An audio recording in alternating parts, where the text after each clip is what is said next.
Welcome everybody to the planning board meeting, September 2nd. We've got, I believe, like 7 items on the agenda this evening. And Mark, would you start off? Why don't you want to do a roll call, please? Mr. Kashani. Here. Mr. Malton. Here. Mr. Kozel. Here. Mr. Anderson. Here.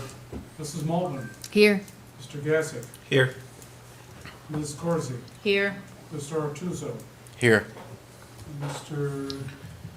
Call yourself. Ciardi is not here. Frank is not here, our attorney isn't here yet. I'm going to guess he should be here any minute. Okay, Call yourself. call myself. I'm there. Okay, well, we might as well, we can start. I mean, I don't want to wait, don't know when he's going to be here. Why don't you go ahead, Mark? You want to start with your number 1 first? Tabled matter. Pardon me. Dinks and Links, located at 905 Mont Line Road. The applicant, Joe Catalani, is requesting preliminary site plan and subdivision approval, along with a public hearing associated with the construction of a 41,000 square foot indoor-outdoor recreational facility on a proposed 10.4 acre lot consisting of SPL 07910-1, 2.3, 9.3 acres, 9.38 acres, excuse me, and a 1.0 acre portion located in a high-intensity commercial district under sections 26910, 26917, and 350-19 of the Code of the Town of Webster. Okay, thanks, Mark. Okay, the next question is anybody here for that?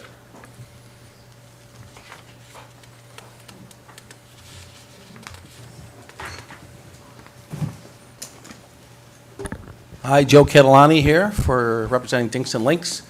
And as you heard, we're hoping to put a family recreation center next to Lowe's. This was land that I think in the early 2000s was set aside for this kind of thing. Lowe's is on one end, BJ's is on the other, kind of as bookends. We're in the middle of it. We're not asking for any variances. We have enough parking.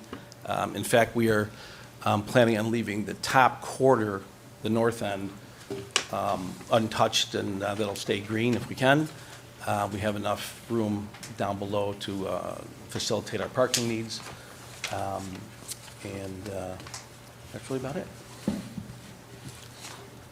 Okay, did you get a list, Mr. Catalani, of the PRC comments? Yes, I got the There's PRC that- comments the and the county. 29? They have been responded to. You should have it in your, I got it late Friday.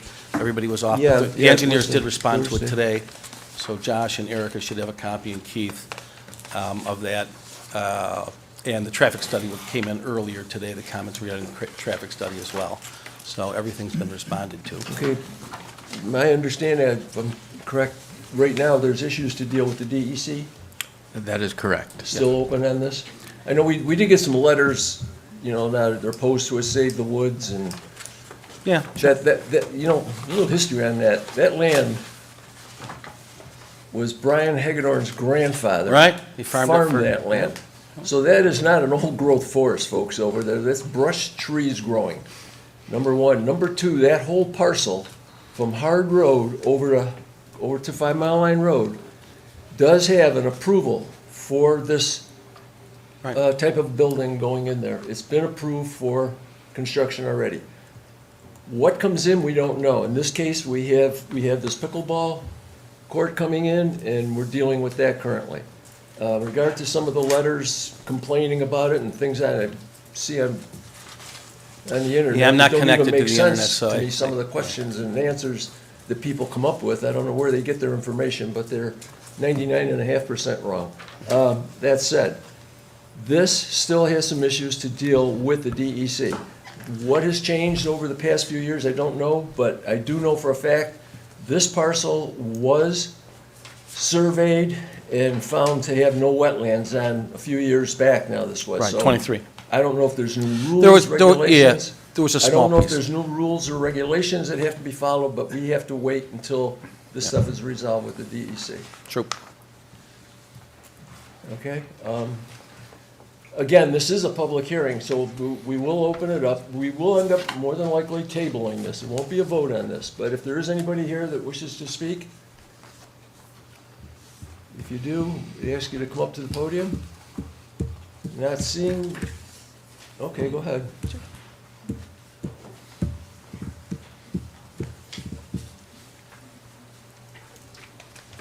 Dorothy Fate, 742 Hightower Way. I believe that this was recently delineated as having wetlands. DEC's new maps show it as having wetlands. And you could be right, I don't know that. That's why we're, So, and I just want to point out that, you know, wetlands control floods, provide habitats for wildlife. They mitigate climate change by absorbing the carbon from, and I think that it reduces heat islands. And I think we need to look at this carefully as it's surrounded by 2 shopping plazas and a senior center that are producing urban heat and runoff, and the wetlands purify that water. So it's important that, that it not be disturbed so that they can continue to, we're a wet town, and we have an obligation to Lake Ontario, the Lake Ontario watershed. So it's important to, that the project sounds like a nice project, but this might not be as it's described currently, and its location and where the wetlands are on these properties, that but we maybe don't know needs where the somebody- wetlands are. See, we don't know how big it is. See, that's what we have to find out. We do know, the maps show you where the That- New York State maps clearly show you where the wetlands are. We will have to see that from the DEC. I've not seen that map. I have, and it's on the computer, you can do it. They're referenced as areas of potential Yeah, that's wetlands, and the one that we further did a while back. investigation Yeah, is that's needed what to I'm thinking confirm. it is. So that's not necessarily wetland, that's a potential wetland. So- See, the map you're looking at is something the DEC came out with about a year ago. I think it's about a year ago, isn't it, Derek? January. With that program? January. January, not even a year ago, where they threw darts at the wall and said, this could be wetlands. And they did this all over. It has infuriated a lot of the builders and construction people and so on in all over, not just here, because it isn't a firm, positive wetland.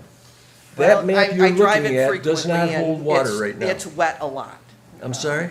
I drive that frequently, and it is wet a lot. So, yeah, okay, so if Wait, it wait, needs wait, more wait, wait, identification, wait, I mean, if hold on. I it wanna get needs into an more argument with you, approval, but fine. having water on the site doesn't designate it as a wetland, Yes, okay? I'm aware. Okay. I'm Anything aware. else? So we also need to realize that our comprehensive plan is coming up for, to be looked at. And we may be changing building codes, coverages, things like that, that may definitely impact. I mean, right now, Lowe's doesn't use that full parking lot that they were required to build. So, you know, I think that we need to take some time as a town to look at the fact that we may be changing some of that. So I'm saying that it needs some modifications. It needs further investigation, and Okay, and I think it's a that's what great we'll be business, doing. but maybe not this location. That's what we'll be doing. Okay, thank you. Anyone else wish to speak? I have just a quick question. Yes. Well, you have to go up to the,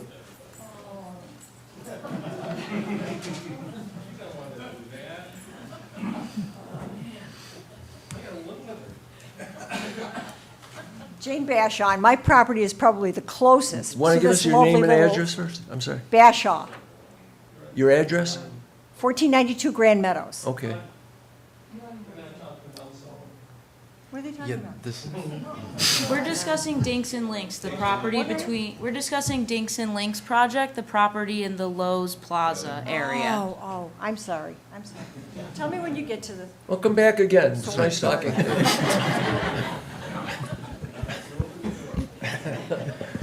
Okay. Someone, yeah, go ahead.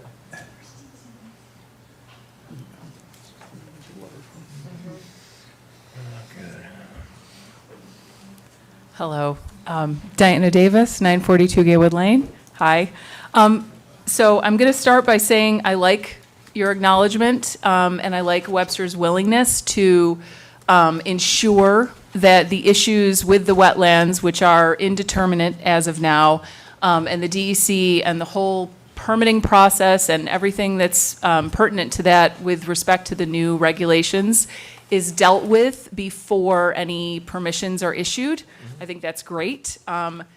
So I'm not going to bang on about that. I will say a couple of things to reiterate kind of where Dottie was coming from with the upcoming comprehensive plan point, and there being certain aspects of our code which are out of date and in needing of refurbishment. I do think that any current development, that should be taken into account, things like parking lot size and lot coverage. Those things, hopefully, in the not-too-distant future, will be being updated, and that will really affect any future development that's going through. So I think those factors need to be considered with current developments. I think that kind of a thing is going to be different in the future, and we shouldn't necessarily be rushing anything through if we know that imminent is going to be change, which, you know, ostensibly materially affects the nature of the development. And having said that, I appreciate that there was a PDD done by Costitch in '02. I appreciate that these woods are not old growth and that the intention for this area was always of a particular direction, viewpoint, remit, what have you. But I would say that given we do have the comprehensive plan update coming up, it should at least be allowed that that intention may be reevaluated, modified, rearticulated, particularly because Webster in 2002 was a lot different than Webster in 2025. Personally, I think a pickleball court, I've seen the plans, I think, you know, the development itself is a great idea. I just do think that, and it seems like you guys are in line with this, that the issues with the wetland and the DEC permitting and all of that does need to be sorted because it's going to affect, really, it's setting a precedent for any development in Webster on or adjacent to wetland in the future, right? So it's important to like get that part right. Okay, Okay. thanks, yeah. Just one thing, though, is Yeah. you'd have to do, I hear what you're saying, with the comprehensive plan coming up, and Yep. modification stuff. Yeah, In the meantime, you can't tell someone they Right. can't do something if they conform to what the I- code is today, you and know? I totally understand Unless that. you put a moratorium on building, you know? Right. All you can do, I suppose, is just take that into account in your kind of subjective analysis, the feedback that you give to the developer, any goodwill that they are willing to sort of, you know, issue forth with those factors taken into account. I realize it's a gray area and, you know, I'm not really sort of articulating any specific directive for you based on that, but all I'm saying is those are considerations. So, I can only assure you, nothing will happen until everything is resolved the way it's supposed to be. yeah, Appreciate it, thank you. okay. Can you folks hear in the back there, these microphones? You can't hear. Louder? Geez, I got the thing almost, I'm gonna choke on it if we get any closer here. I don't know if they can be turned up or anything, can they? They can? I should have asked earlier on, I'm sorry. Is that any better? Nothing? Can you, really? How about now? Can you hear okay back there? You guys can hear all right? Oh, okay. I'm sorry, can't, what's that? You can? Okay. All right, alls I can ask the board, just don't choke on it, but get that thing close to your mouth, I guess. Not an expert on microphones. Yes, sir.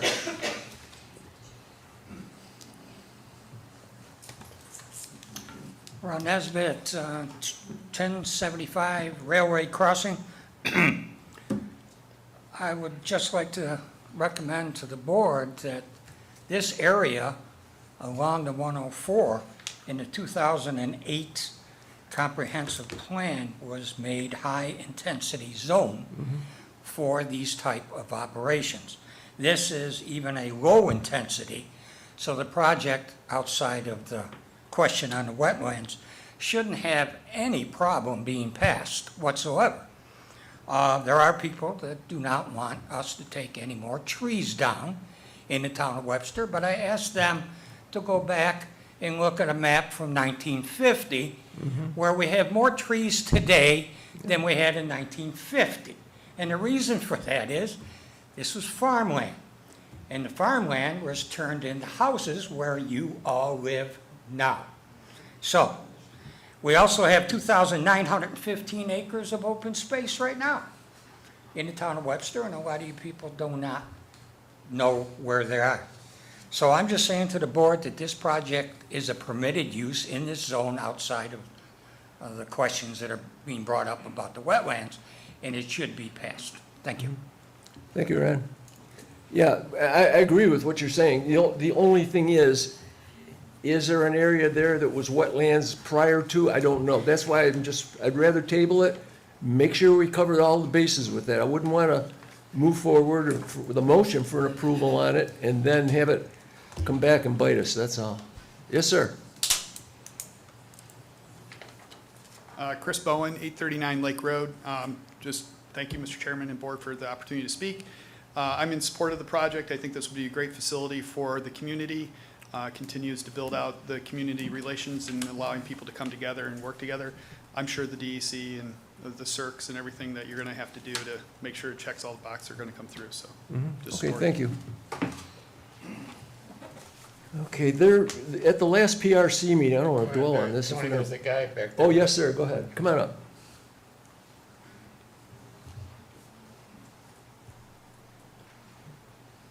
Good evening. I am Larry Heininger. I'm the engineer of record. And last week when I got the Monroe County comments specifically about the PUBHX wetland, I sent an email to both Joe Catalani and Joe Ardietta, and I'm going to share that with you folks. Starting at the left, you can pass it down. There's a picture of me standing in this wetland that's supposed to be permanently flooded open water in April. I wouldn't have been standing in it if it was open Yeah, I water hear you. and permanently flooded. Well, when that project was originally approved way back when, the water system was already put in, all the drainage. If you've ever gone back and looked at the backside right there, there's ponds back there, there's ponds by 5 Mile Line Road. I think there's, 3 or 4 different ponds on that site. They were developed to take the water, excess runoff water from the parking lots for what's there and for future development. So as far as the drainage, that was covered. I'm sorry, sir. Go Okay. ahead. No, that's fine. I apologize for being late. It's been a long time since I've been to Webster, and if I'm not mistaken, Chairman Casani, were you on the board with Angelo Arcolio? I've been here since '76. Yeah, okay, I recognize you. So I'm an old timer and I went to the wrong building. But, all right, so this wetland, they called it a PUBHX. And on the front sheet, it says this pedestrian, non-tidal wetlands. Okay, we would agree with that. It's got an unconsolidated bottom because it was dug. Permanently flooded? No. Excavated? Yes. So it's not permanently flooded, it's not open water. What's my point? I have a project down in Volney, right outside of Fulton, where the Army Corps, when this January 1st came about, they changed their wetland maps. They've created a great deal of confusion. They show potential wetlands 14 feet higher than the stream with a slope of 7%. Yeah. I have requested, and Oswego County will not review this one single-family building until the DEC gives it the all clear. There's no way there's a wetland 14 feet higher than the stream with a 7% slope. But what's happened now is the Army Corps draws some lines, and they basically send it to DEC, and then the DEC Central Office, Albany, throws it to the region. I have another one in Farmington, where, yes, we know there is a wetland on the south of the Niagara Mohawk property. We're up on the north, right by the Farmington Town Hall, except it's the same tax account. So Central Office, Albany, flagged it, yes, you have a wetland on the property. I've had to go to Region 8 and ask, and after a year of fooling around, we had to withdraw our application in Farmington because of the slow response, because they're overloaded in Avon with this stuff. But my point is, just because somebody waves a magic wand and calls it a wetland, those are swales that were cut as part of the Costage plan. They're very flat. If you have a swale that's less than 1.5% slope, it's going to grow phragmites. It's just fact of life. You really need 1.5, 2% slope, and or you got to be on top of it all the time, always maintaining it. So there was a wetland delineation done by Marathon Engineering with group out of Victor, and the other thing is that they classified the roadside ditch of the service road as a potential wetland. Well, if they classify every roadside ditch as a potential wetland, we're in trouble. You're in trouble if you've got roadside ditches in the town. But the other thing is that they can't deny you access to your property. You need a permit, but they can't deny you access to the property. And we're, of the two fields to the north, one would make a really great little guy soccer, the furthest one north. Of the two, we're only putting a parking pad on the southern one, not on the northern one. And you can see them up on the map, further up on the map. The other thing I'll just say about parking, the parking for this site is 1.75, every 1.75 square feet, 175, you need one parking space. Lowe's is 2. I would agree that Lowe's is potentially overparked. I did the design for the Lord and Taylor expansion at Eastview Mall. And the argument that Wilmot made at the time to the town of Victor was that taking their parking code and it was going to create way more parking than you needed. And if someone can't find a space 2 days before Christmas, that's just too bad. But most of the time, people are always going to be able to find a space. The other thing is that some of the western towns, one being Ogden, and actually down in Rush, they're still going with 10 by 20 parking spaces, which increases your asphalt footprint by 10%. So on the one hand, we're trying to reduce stormwater runoff. We still have towns with codes that are probably 30 years old. That's kind of my soapbox right now. Are there any questions? No, that's good. That was the point earlier, as far as, they post these, this is wetland, that's information that isn't finalized yet, but people see this stuff, and they say, oh, that's a wetland there, you can't do anything. It's potentially, we don't know, nobody knows yet. So anyways, back to that. The other thing is We did get a bunch of PRC comments, there are several PRC comments, and Haven't seen them. these. But we yeah, can these show are- ghosted parking. I mean, we can show that if you really needed it, you could expand your parking. Done that plenty of times, I'm sure you've seen that. Yep, no, we got that all okay. All right, There's discussion about, well, I don't want to go into it all, but driving around the roads to get to this pickleball thing, you don't necessarily have to go by Lowe's. The roadway is already around the perimeter. well, but that's private property. That's Lowe's parking lot. And Wegmans, I there's a don't big know how fight that- about Wegmans. People wanted Wegmans Pittsford to put the bus stop up on Wegmans parking lot closer to the store. And they said, no, it's private property. That bus stop is on Monroe Avenue. And so if you're telling people or telling Lowe's that they've got to allow people to drive around on their private property, you're creating a liability, in my opinion. I don't know what the whole story is on it yet, and that's why, Okay.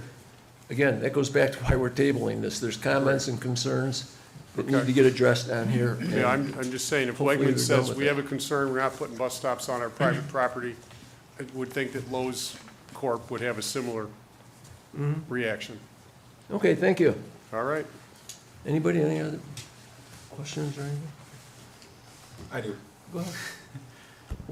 I guess I'm just looking for clarification here. Seems like the wetlands are contentious here.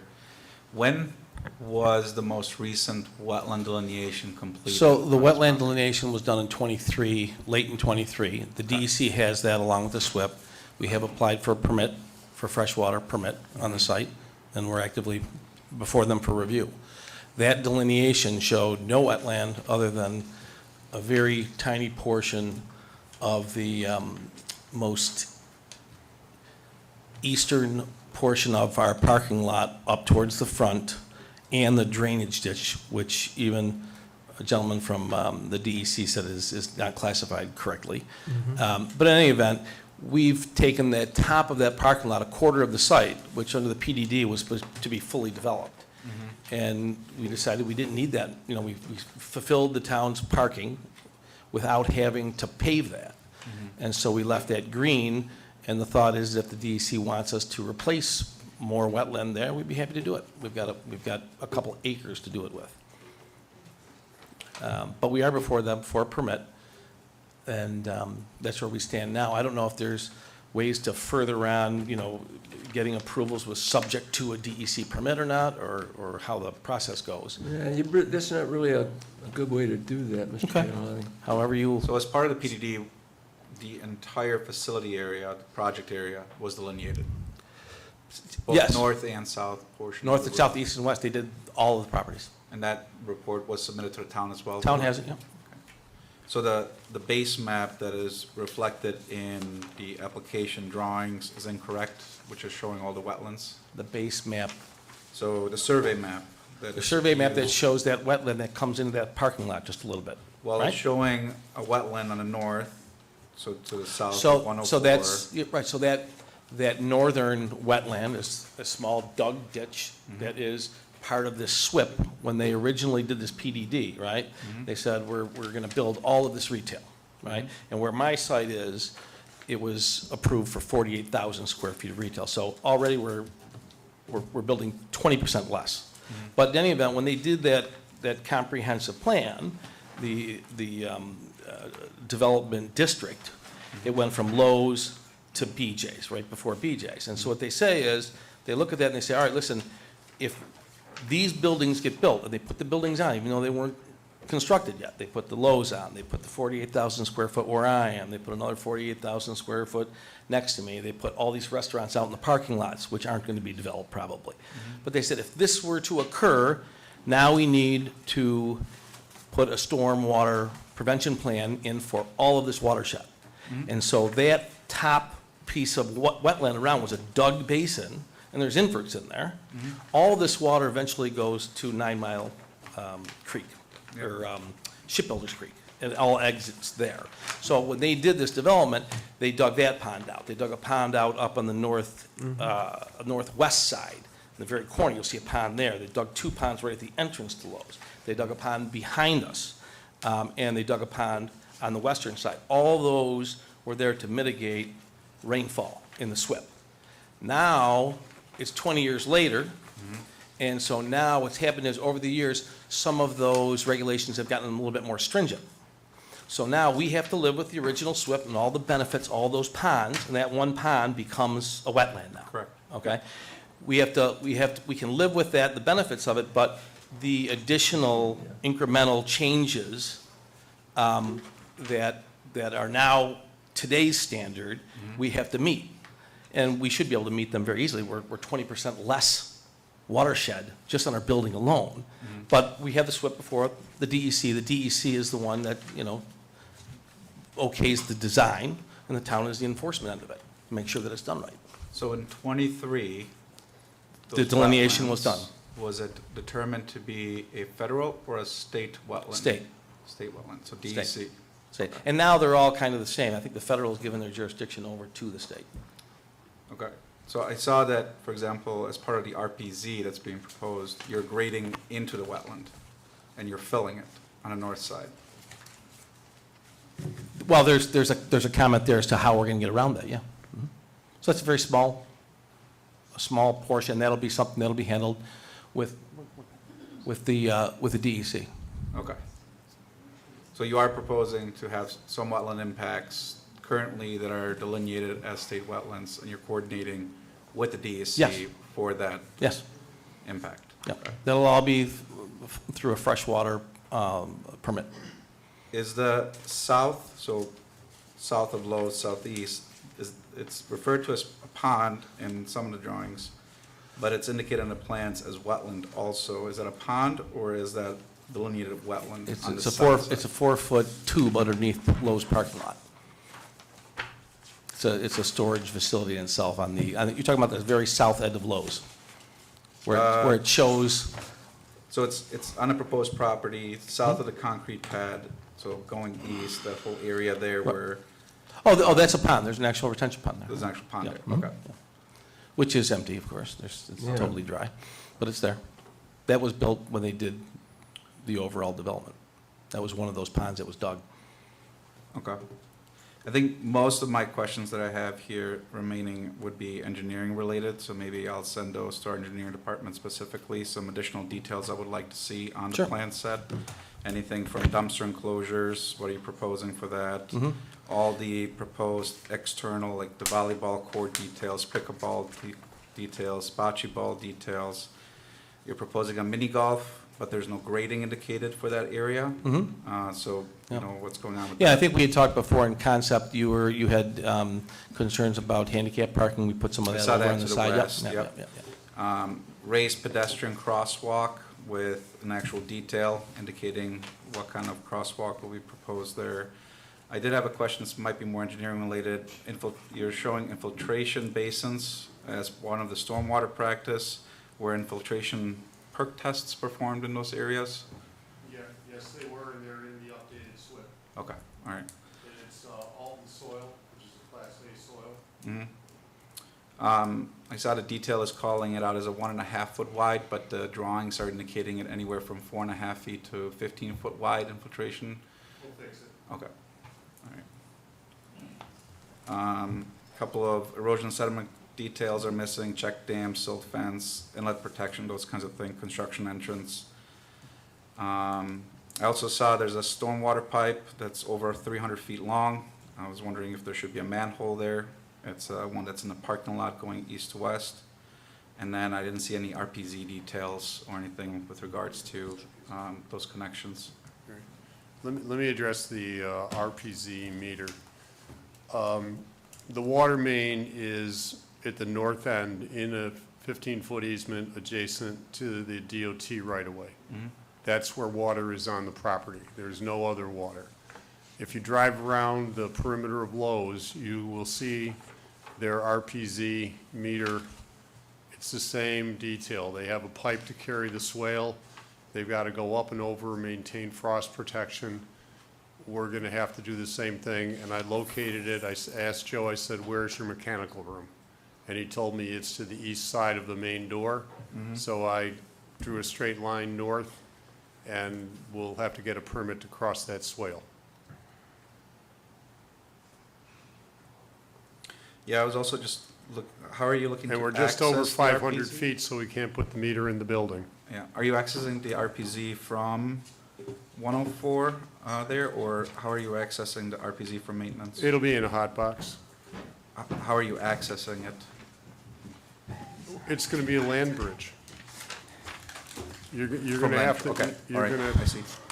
you're going to have to drive in a little gator or something like that up to where it is.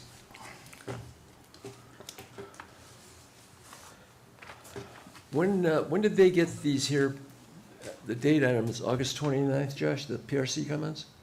I believe so, yes. Yes, that's correct. That's when they got them, right? So these are ones still to be addressed, in other words? I mean, we haven't got anything back that quick on it, I'm sure. We received back today comments regarding traffic study. There was still additional comment responses that engineering is looking for, yes. So that, you just got that today? Correct. All right, okay. All right, so look, let's do this. Let me address one thing. The wetlands that were delineated in late '03, Costitch hired, I'm going to say Diebold, but they make lots, a firm out of Victor, to do the wetland delineation for the whole thing. The client was Hagedorn Properties, Inc. Hagedorn did this because they wanted to sell land and they wanted to be full disclosure as to what they were selling. Does that make sense? So, Marathon hired a sub who's a wetland expert. They did it. The client was Hagedorn Properties. And that's where our wetland delineation came from. Okay, all we gotta do now is And get something from the DEC verifying what you're saying, address the comments on here, which you've got a month, I guess, now to probably get this. Right. And then hopefully we move forward with the I project. understand. I've been doing this, I'm 70 years old. I've been doing this for You're a 47 kid. years. My wife retired from Strong a year ago. She's pushing me to retire, but I got a couple projects that got to get wrapped up. Okay. I've been told no Well, more. we're gonna let you go now and go ahead and get them finished Yeah, all up, right. okay? What she said, no more new projects, no more new projects. Okay, thank you very much. Thank you. And those engineering comments are, you have them. They were done this afternoon, and I emailed them to you about an hour ago for the PRC engineering comments that you had. Yeah, once you get those addressed, Yeah, they have them in the get your email, paper, all your stuff back from Yeah. DEC, we should be able to move.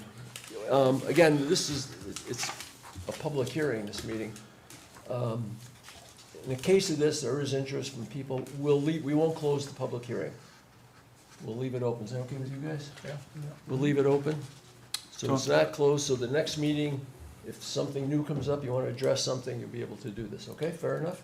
One thing, Tony, just real quick, if I recall, the traffic study that we had discussed on this project, you had mentioned wanting a traffic study to be done because of the impact that the traffic has from Lowe's to BJ's yeah. intersection. The report, as I saw it, basically calculated on what an anticipated flow would be and said, hey, we don't have to do a traffic study based on these requirements. So I guess is the ask of the applicant that regardless of what this calculation of what the anticipated number is, where they fall under, that it wouldn't need to do a traffic study. Are they not required to do a traffic study anymore, or is the board still saying, regardless of that, we want you to do a traffic study? Well, to what limit do we have, what limit do we want to go with a traffic study on this, Josh? I mean, we could carry this thing all the way over to Hard Road if you wanted to make an issue of it. The area around BJ's, the gas station there, that needs to be modified without a question. That needs to be widened so that what is there currently is part of BJ's gas station. You know what I mean, where people can go in, and it needs to have a clear shot out, which could be a little bit moved to the north. They can put a stretch of road in there, some asphalt there, and they'd have it. But that's something, I don't know, do we need to have that as a part of the study? I don't know. Well, having that information would be useful. I don't know if it's fair to require this applicant to bear the burden of doing that. But in terms of potential reconfigurations that are off their property. We did ask the town engineer what he wanted, or the town engineer Keith, what he wanted as a traffic study. He supplied to us what type of study he wanted, and we supplied that. All right. And we did receive an updated response to some of the traffic-related comments from our engineering department. And in speaking with Keith earlier today, he still has some concerns and some additional information that he's going to require. Okay, then Keith, in my opinion, should get that stuff to them like yesterday, to get this stuff so Well, that yes, they we can just got take it a care of few hours ago, but mean, I'll it's- make sure that Keith responds Well, tomorrow. see, this, okay, I don't want to get into it, but, Well, that way that way you'll know at the next public hearing next month, you'll know what to do. But if Keith just got it to you, you'll have a month. Yeah, hopefully we get it beforehand. see, I thought he had his comments from the PRC meeting last Thursday. Yes, and Now he's got then more. that generated a response from the applicant that didn't address all of our comments. So there are certain things that did not get addressed originally. then that's And that's what I'm the story. I got referring it. to, Okay. yes. Okay. I think we have a person.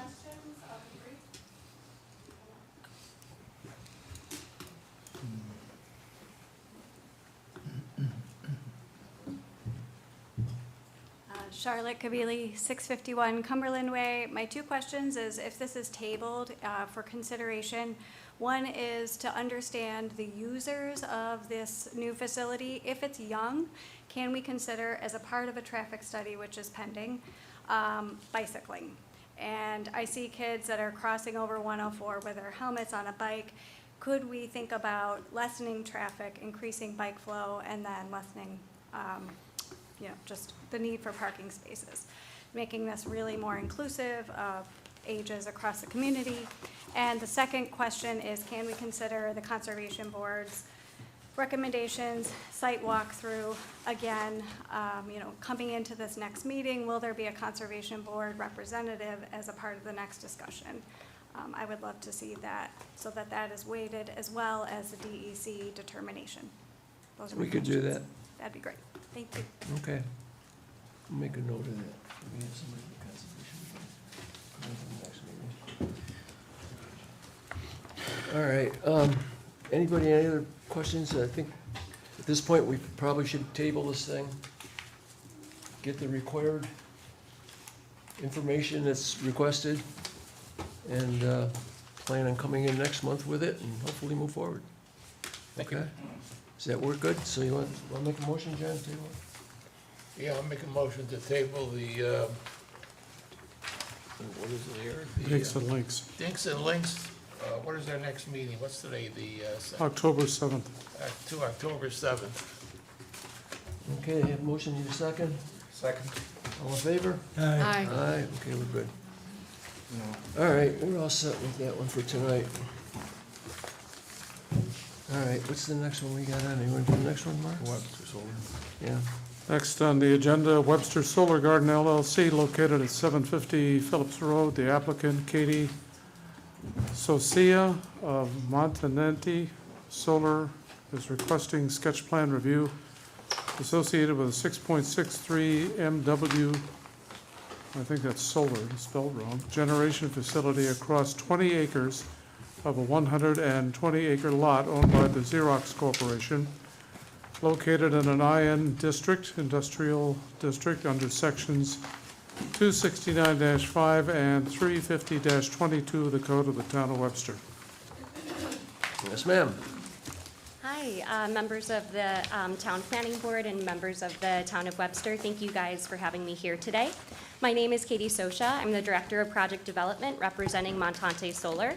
My colleague, Marcus Lathrop, represents Xerox Corporation, and together we, the applicants, are proposing 6.63 megawatts of a solar project to be constructed on the Xerox campus in the Town of Webster. I'd like to start by introducing the project basics. This is a 6.63 megawatt facility across 20 acres near the dead end of Caracas Drive. The project is wholly located in the Town of Webster, more than 1,000 feet away from the Village of Webster line. The project will directly benefit Xerox Corporation and the larger community as it's participating in NYSERDA's Inclusive Community Solar Project. Xerox Corporation will be hosting the solar project at its campus and utilizing 60% of the energy generated by the project, and 40% of the energy will be eligible, will go to eligible subscribers through that community solar program.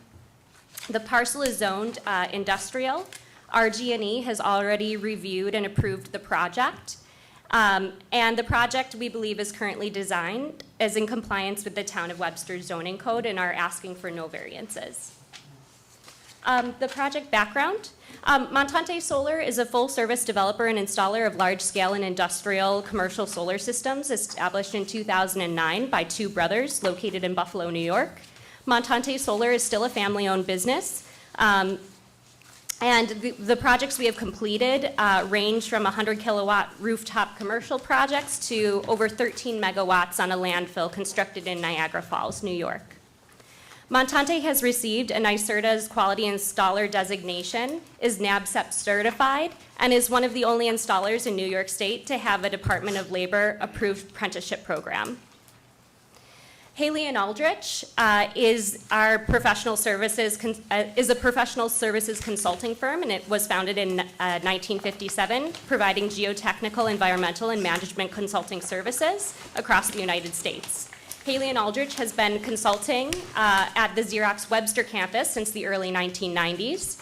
And Haley and Aldrich and Montante have worked collaboratively on past projects. It was Haley and Aldrich that introduced Xerox to Montante in 2022. And I'm just going to pass the mic real quick to my colleague Marcus just to speak a little bit about why Xerox is interested in doing this project, and then I'd like to dive in and give you all of the information that I can about this project to date. Hi, so Marcus Lathrop, I'm the manager for environmental operations at Xerox Corporation. So it's kind of my doing that brought Katie and Montante in.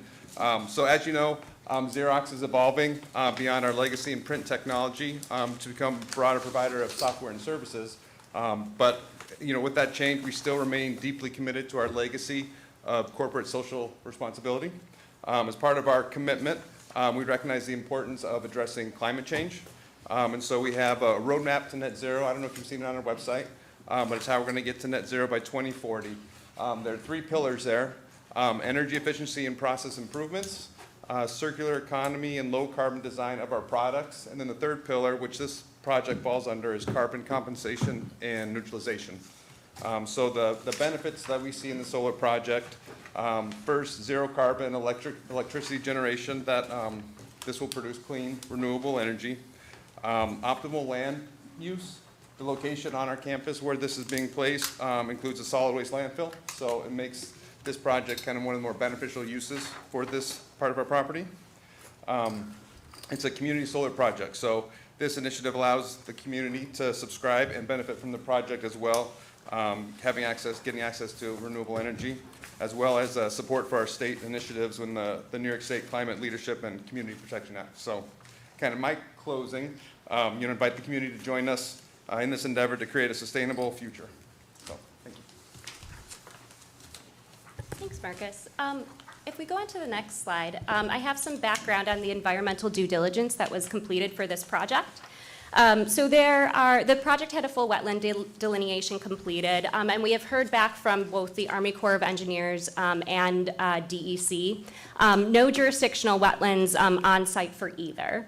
SHPO, no finding, no effect. That's the State Historic Preservation Office.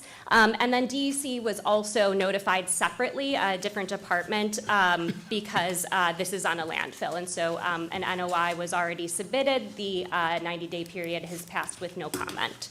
If we go to the next slide. Just want to talk about the project siting a little bit. So the project has been strategically sited on an area of the Xerox campus where there are 2 closed landfills and 13 monitoring wells with ongoing monitoring and reporting requirements by the DEC, leaving the area with limited redevelopment opportunities. Xerox has deemed that this is the highest and best use for this area. It's an industrial zone parcel located at the dead end of Caracas Drive at the northern part of the Xerox campus. And the project's closest edge of panel is more than 250 feet away more than 200 feet away from the closest HOA property line and 740 feet away from the closest residential lot line. And then the closest actual domicile is about 800 feet away. The actual proposed site plan includes just under 11,000 solar panels, a top of racking, and 18 inverters. The project will be connected directly into RG&E's distribution lines along Caracas Drive. And as I mentioned, RG&E has already reviewed and approved the project. The project has been strategically designed so that all environmental monitoring obligations with DEC can remain intact. The project has been designed in compliance with National Electric Code and all state and local laws. And the entire project will be surrounded by an 8-foot tall fence. And on the next slide, I have some pictures of an actual project, which I think is kind of like helpful to see what these projects actually look like. So this is a similar project that was also constructed on a closed landfill. This is actually the project in Niagara Falls that I was referencing. And so this project is 100% fully ballasted, so no ground penetrations were made. And the DEC, we worked with them to review and approve this project. If we go to the next slide, this is some of the major equipment that will be used. Panels are pretty big. They're over 10 feet tall. And then inverters, just like what an actual inverter looks like, how big they are. That's kind of one of our site superintendents opening up a box and looking inside. If we go to the next slide, this is the racking system that we're going to be using. It's a geoballasted system, so it's a weighted system, and it has rock inside gabion baskets, and it's weighted down. This is really nice because no ground penetrations are made, and also these can be, rock can just be brought in and dumped on site, and it's really easy to decommission and take away as well. And I'll get into the decommissioning of the project in a moment. So neighboring sightlines. So wanted to talk about, really the major neighbors of the project are kind of to the northeast and northwest. To the direct east, Xerox owns all that land all the way to Salt Road, and then to the direct west, they own a bunch of land all the way up to, I think that's like a volunteer fire station that you can't quite see because I have a picture over it, but it's quite a distance away. So to the east, there's about 25,000 feet of vegetation. To the immediate, to the immediate west, there's about 1,500 feet of vegetation. To the northwest, there's about 150 feet of mature vegetation before it kind of goes out into more of that mowed field kind of area, and then there's some more mature vegetation before there's like a small stream. And then to the northeast, there's about 230 feet of mature vegetation before it kind of gets to that other mowed area, which is that Webster Meadows 2. So I just wanted to show what was here right now, taking some photos out from the site. And I also just wanted to point out one other thing, the direction of the project. So the back side of the project will be facing Meadows of Webster and Meadows of Webster 2. So there's no glare, no panels actually looking at. We're looking at the back side. So glare concerns and glint concerns should be eliminated because of that. If we go to the next slide, I also want to talk about some more mitigation. So as I mentioned, really the major neighbors of this project are to the northeast and northwest. And so we'd like to propose, a town resident had reached out to me right before, last week, right before this meeting. So I don't have it included as part of our civil set, but I would like to add it with our next iteration. But I want to add some landscaping mitigation to kind of help some concerns. So I had the opportunity last week to walk around the Meadows of Webster and then drive around the Meadows of Webster 2, and agree that we can put some evergreen hedge in to help mitigate views in the winter months when some of those trees, natural vegetation, mature vegetation that already exists, the deciduous trees shed their leaves.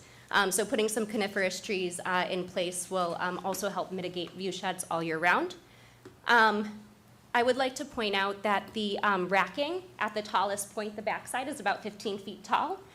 And the trees that we're proposing to plant at time of planting be between 12 and 15 feet tall, with some space left in between so that they can continue to grow and mature and continue to obstruct that view shed.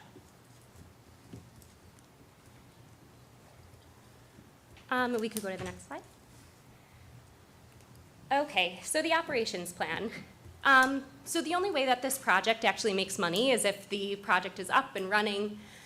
So our operations plan is put in place to make sure that the project is compliant to all state, local, and federal laws, and is also ensuring maximum safety and uptime. Monitoring and performance can be tracked real time. The utility has real-time monitoring and can disengage the project from the grid whenever it wants to immediately. In addition, Montante and NYSERDA will both have access to monitoring portals as well, where we get real-time alerts. Anything, like I said, can be pulled off virtually, like off-site if there's ever an emergency. Next slide. So a decommissioning plan, so making sure that this thing doesn't stay around forever. So the project will be fully removed at the end of its useful cycle, and the useful cycle of these solar projects are anywhere between 25 and 35 years. So a decommissioning bond will be put in place with both the town of Webster and Xerox both listed as the beneficiaries of that decommissioning bond to make sure there's monies in place to remove, even if for whatever reason Montante isn't around, 25 years from now or whatever. In order to move forward with decommissioning, it would follow a very similar process as permitting. We would need to reach out to both the town and DEC to let them know that we want to take down the project and see what the laws and requirements are at that time to safely comply and do so. Getting rid of the equipment itself.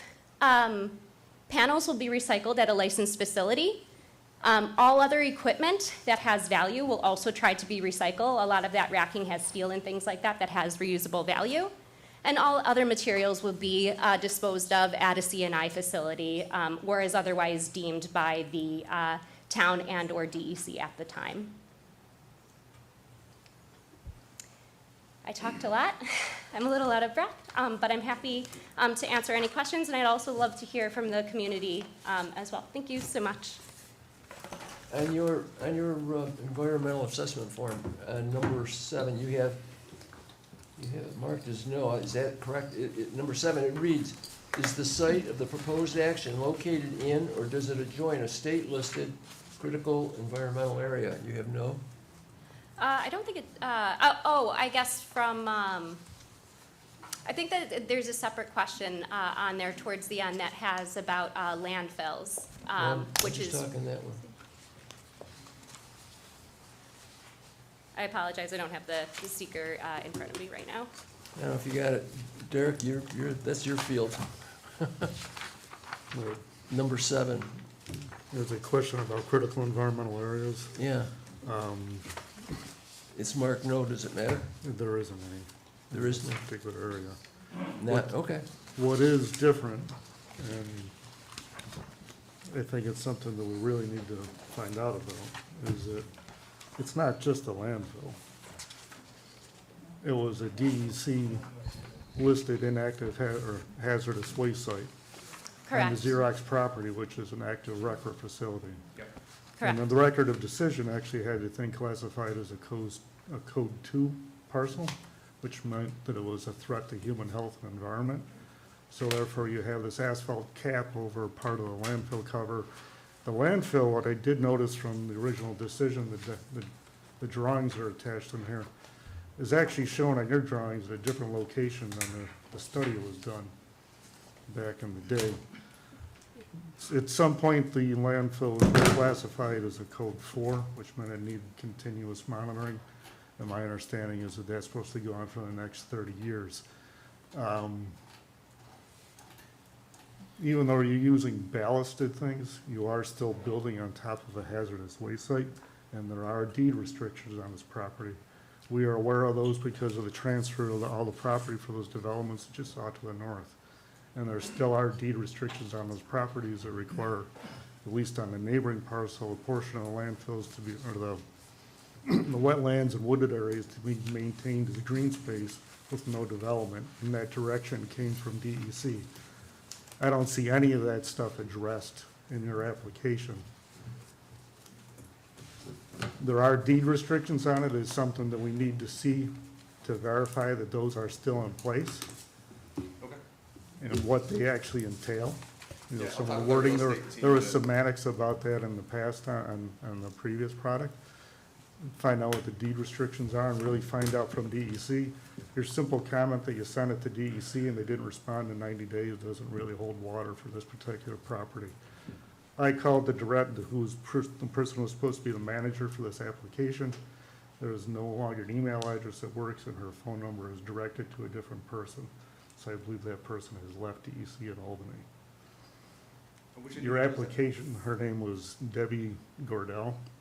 I don't believe she is there anymore. Where the application has ultimately gone to, that's up for you to determine. But right now, it seems like if you haven't got a response, it's probably because they have had staffing changes, and that has been systemic across all of DEC. So being outside the comment period doesn't work for this project. Yes, This, those are- this is a hazardous waste site, and it's something we want to make sure is protected properly. Yeah, our As the change project in moves use forward. notification went to the individuals in Albany that are managing a RICR permit. So they're aware of the site and landfill. Okay, That's so we where change need, of use went to. Yeah, I don't recognize that individual that, so that's where we need the, she's listed as the project manager Okay. for review of this application at DEC. okay. So we would need to get an absolute response from DEC that this is a permitted project. It's nice it's permitted by RG&E. They don't know what's underneath the ground. You, Xerox, know what's underneath the ground. You've been monitoring it. Your plans do show on it the rock trench that was blasted into the ground for the correction of the groundwater, the dual-phase vapor extraction system that was used for collecting the groundwater in the vapor space for remediation. Yep. Is that operation still going on? Absolutely, and if you look at the layout, you'll see where there's certain gaps around our monitoring wells and our recovery wells. That we made changes to the solar panels, so we have access to those to monitor those for the next 30 years, maintain them or whatever, so, yeah, none of that is changing. So with that amount of monitoring on it and based on decisions in the neighboring area, personally, I think it's unlikely the DEC would let you go ahead with this property, just because it is a contaminated site. And we don't want to create a situation that is going to allow it to become a way to release those contaminants once again. This is a very specific cover on this landfill. You don't see very many landfills that have an asphalt cover. In regards to your landfill you put up in Niagara County, that was what, a C&D landfill or a municipal waste landfill that has a liner system and 6 feet of cover on top of it. This landfill is not covered that way. It's a different type of cover. Yeah, thank you. I appreciate your comments, and we'll definitely follow up for sure. Just so you know, as part of our NOI to DEC, we are doing geotechnical investigations to ensure the asphalt cap can withhold any weights to the landfill. Haley and Aldrich will be at our next meeting and can talk about that testing in more detail. Unfortunately, I'm just not the best person to talk in detail about the engineering related to that. It's not just the asphalt too, but it is the cover that was put over the other landfill in the site? Yes, that was a One to the CNI north, landfill. That has a specific cover on it too, and making sure the delineation that what you show on your drawings really does match with what was in the original delineation for the project. We'll get something in writing from DEC to address your concerns.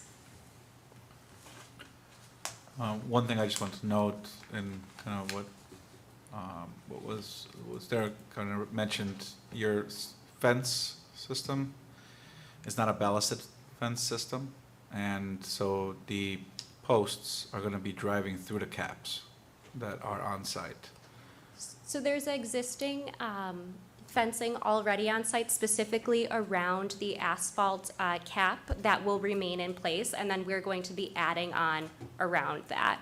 We can change to ballasted if that is something that the DEC requests, which is, part of this discussion is something that will be going down in deeper detail with them.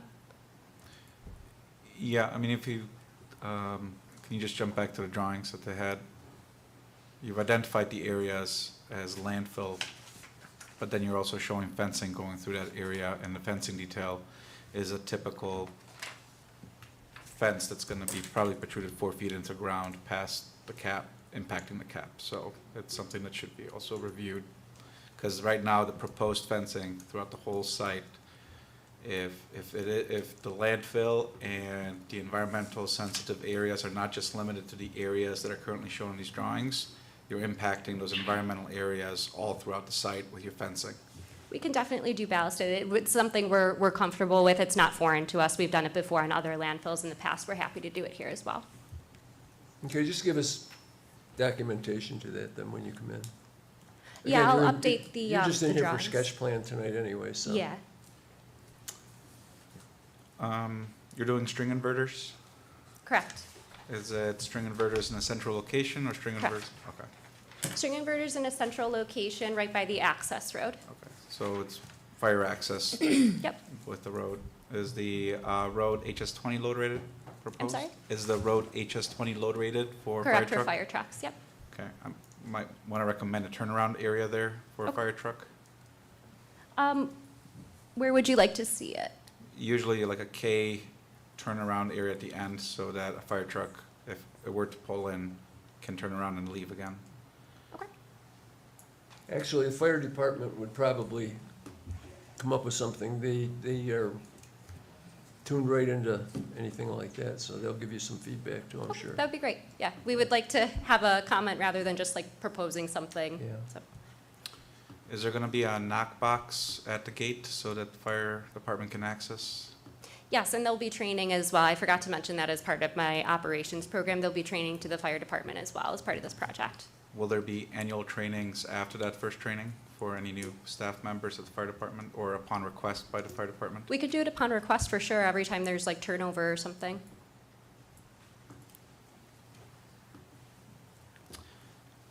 In the areas that you're putting arrays that are in wetland areas, are you using timber matting as you're crossing those wetland areas? I believe, yes, we're using mats. We are, even though they're not jurisdictional wetlands, we're still being compliant to the nationwide permit 51, just to not have to go through permitting for that project. Okay. You already touched on landscaping plan, if you could provide that. If you could use like a staggered planting system so it isn't just a single row. Probably minimum plant height at planting should be 8 feet. And then at least a 2-year landscaping warranty. For sure. I think you mentioned 12 foot, didn't you?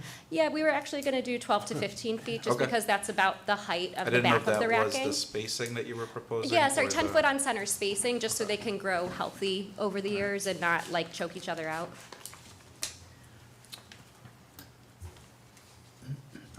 Okay. I had some just brief questions on Are the, some of you folks in regard to this? I'm sorry, just some brief questions on the decommissioning plan that they provided. I'm sorry? I had just some Oh, go brief ahead, I'm questions. sorry. I thought you were done. So in the decommissioning plan, could you provide existing condition images of what it looks like, including aerial view? I saw the proposed escalation be 25 years. Would you be able to do the escalation at 40 years plus 18 months for decommissioning? Could we do, can I ask why 40? It's just typically I've seen 40 years on them. The- Why was 25 picked? Well, 25 coincides with the lease, and we do have 2 5-year options, which would be Ah, okay. 35 years, So so the it lease would is just for coincide with 25 the years. end of the lease. Okay. But we can do 35 years if that's what you would like to see. 25 plus 18 months is good enough, I Okay. think. Or, I'm sorry, you have extensions in your leases, so I would cover the extensions as well, Okay, so we'll do please. 35 plus 18. Add 2% escalation. And then, I'm not sure if you've done this before, but if you are doing bond instead of letter of credit, would you be able to do like a standby trust fund established so that the surety company can pay the fund into the trust company if something were to happen with the owner of the facility? I'm not well versed on that. Let me take that question back, and I'd like to talk about it internally with our ownership, and I can get back to you for sure. But it's a standby trust Yep. fund to fuel. Okay. That's all I have right now. Got it? Okay, are a bunch of you folks neighbors there? Is that why you're here? Okay, so what, this is just informational, as you just saw tonight. It's not a public hearing. I know there's a few of you would, if you want to speak, I don't want to open this up to everybody going up. It's not a public hearing. However, if maybe 2 or 3 people want to come up and voice something, we'll open it to them. And But just for clarity, I mean, Just 3 minutes, that's it. for clarity, there will be a public hearing. Yeah, that's down the So road. you'll have plenty of opportunity to speak, but I think Tony's right, Yeah. we'd give a few people the opportunity today. If somebody, go ahead, yes. Just give us your name and address. Tony, I think it would be helpful just to reiterate that this is a sketch plan level right now. Yeah, So it's they'll not- be I coming made that back clear. for another Yeah. site Yeah, plan, this which is would just have the public Preliminary- hearing preliminary associated would with be it. when they come back again. Hi, Elaine Johnson, 626 Pine Lakes Trail. I honestly I don't know much about solar panels and energy. I have a lot of questions for the company, so I don't know if you wanted to hear them or if I could arrange time to ask the question.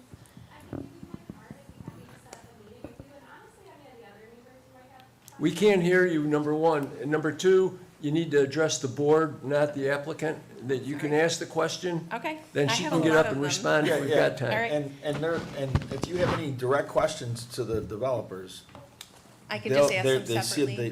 They hear you. They seem to believe that they want to talk to you, so you can have that opportunity Okay. as well. So It's I'll- not at this meeting, or not right here. No, I know. I guess my one question that I'll raise to the board is, I noticed that this 40% goes back to the community in the energy and the power, right? And I noticed it's designated only for low income. So is there a reason why it's designated that way? If you want, well, let's do this. Okay. We don't want to drag this out. Again, it's Okay. not a public hearing, but Yeah. you got your question. Yep. And we'll have you come up, you can address that then. This way, everyone can hear exactly what her question was and what her answer is. Yeah, so the question is, why can only like low to medium income housing or disadvantaged communities subscribe? So that's just the program that NYSERDA has laid out. It's called the Inclusive Community Solar Program. So right now, the only way that Xerox can construct a project that is also a community solar project so they can receive the benefit is through this program. Unfortunately, the only other program out there is called Statewide Solar for All, and Xerox can't participate at all because they're a corporation. This is obviously on Xerox land, and they're wanting to make the project happen. But I would like to give you my card, as well as anyone else in the community who has some questions. I would love the opportunity to talk with you. Happy to arrange like a virtual town hall or come here in person sometime as well. So sorry for. Just a quick follow-up on that. So the 40% goes to the community, so portion of this project is considered community solar, correct? Correct, yes. One thing I think we ought to have town council look at, and I don't know if it's been addressed yet, take a look at our code for solar, community solar. Our code specifically says all residents of Webster.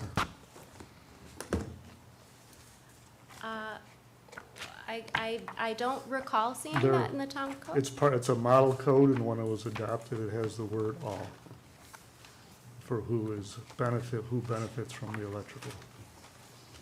So I guess what is your Unless that has been feedback? changed in the last couple of years. I guess what is your feedback for me then? So my feedback is that this, 40% goes to the community, and if it has a caveat in there saying it could only benefit a low income, that's not in conformance with the town code. Okay, I'll take a look at And we'll that. have council take a look at it and verify, but the last time I read it, which was admittedly a year or so ago, it did have the word all residents. Okay, I didn't catch benefit. that. Thank you for bringing it up. I'll be sure to look at that. Thank you. It is different than the model code that was out there. Thank you. Yeah, I can provide you my email as well.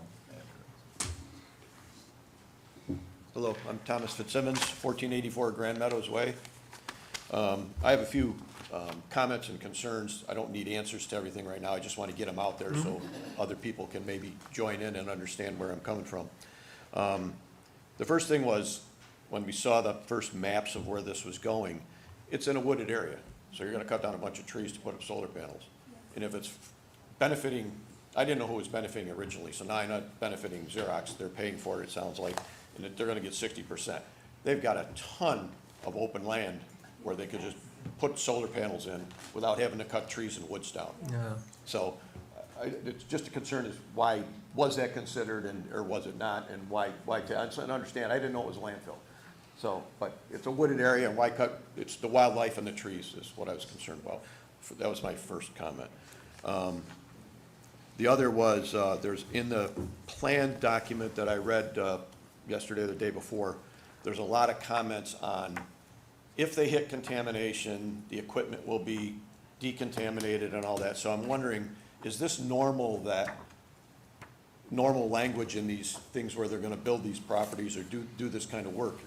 Is it normal that they talk about contamination so much and what they have to do if they do run into a contamination? Okay, look, I'm gonna hold you up a second on this. We're getting off base with this thing. They've already said the whole site is already a contaminated site that's been shielded over. Okay. and protected. So that's why they're using it. It cannot be used for any development or anything else. Okay. So rather than go into a good wooded area or natural feature or whatever, this would be the ultimate use for this piece of property. Okay. All right, I don't want to drag this out. I opened it just for a couple of comments, not for a whole. No, and I just have one more, is, I just would like to understand, or maybe have some comments back on what this will do to the assessment of our properties with this solar panels system so close to Grand Meadows and everybody in that community, in Grand Meadows too, that's now being built. Does this type of thing affect the assessments of our property? Okay, that's I just it. appreciate that, that's good. I'll let her address that, if you want to address that right now, or do you want to just make a note of that and address it in the future? Whatever you prefer to do. Yeah, no, thank you for your questions and concerns. I wrote down some of them, and I'm happy to kind of like take it back and address them.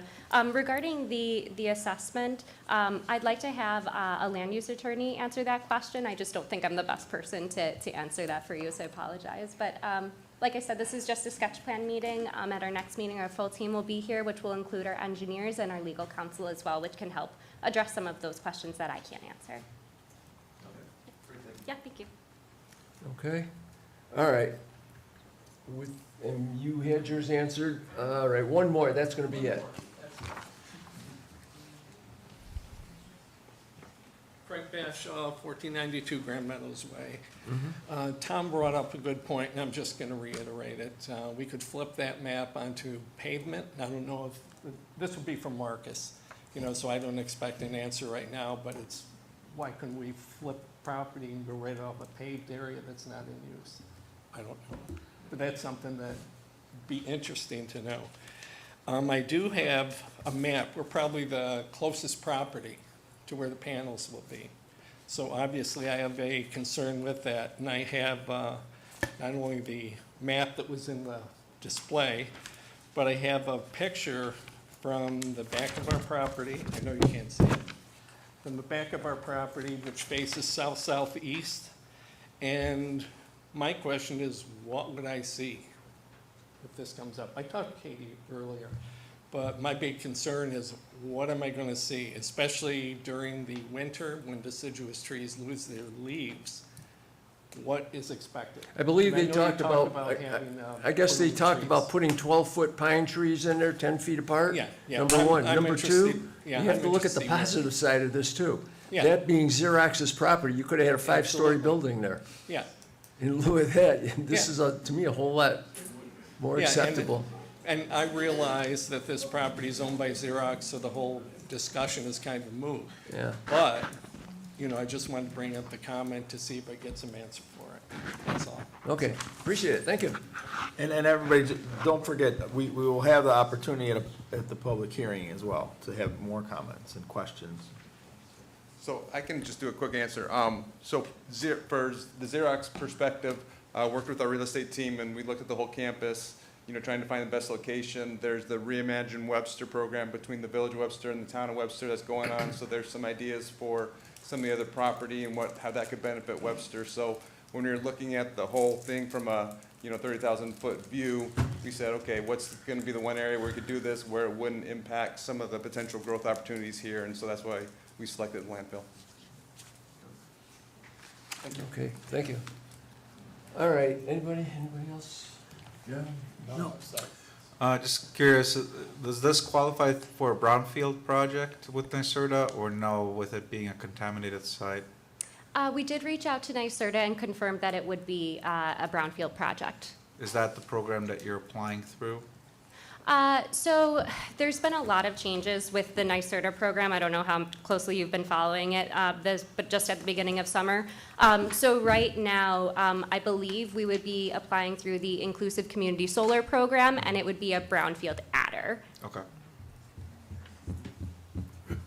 Okay, anybody? Derek, Peggy, anybody, any No. concerns? All right, then look. We've gone through the sketch plan review of the project for the solar garden. I think you've got some responses that you can fill in the blanks on. For sure, I'd like to You're take, saying you have somebody coming in regard, because that's, I read somewhere in your literature, that's already blacktopped over, isn't it? it is, yep. Okay, but we don't know how thick it is, but you got somebody coming in. That was gonna be my concern, is what happens in the summer with those gabions full of stone? Will that sink into the asphalt? Will it ultimately crumble up, or what, you know? Yeah, so- That's, you can be able to address that. So that's the comment that Mr. Anderson had brought up, just wanting something in writing from DEC acknowledging the project. As part of our NOI to DEC, we did have a geotechnical investigation plan proposed in there to make sure that the integrity of the cap would not be affected. Okay. Okay, But guess yes, we're all set. I appreciate all of the questions and concerns. I'd like to go back and make some edits to our plan set and come back again for a preliminary site plan review. October 7th? Sounds good? Sounds good. Cool. Okay, good luck. Thank you so much. Thank you, everyone. Okay, thank you. I'm sorry, I'll stick around. I have my card if anybody wants to grab my info. Thank you.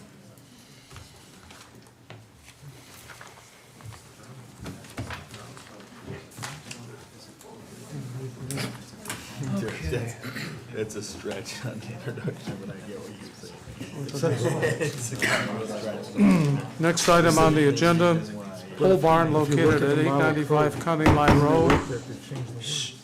The applicant, Joseph Giordoni, having trouble with names tonight, is requesting preliminary final site plan approval in a public hearing associated with the construction of a 1,536 square foot metal pole barn on a 2.7 acre lot in an LL large lot district under sections 26910, 35013, and 35036 of the Code of the Town of Webster.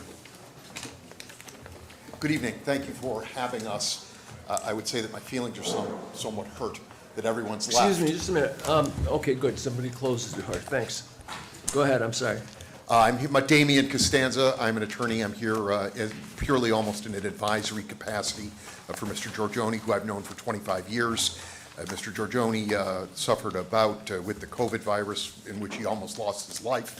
As a result, sometimes he has some trouble with his speaking voice, so I'm here to offer aid and assistance where I can this evening.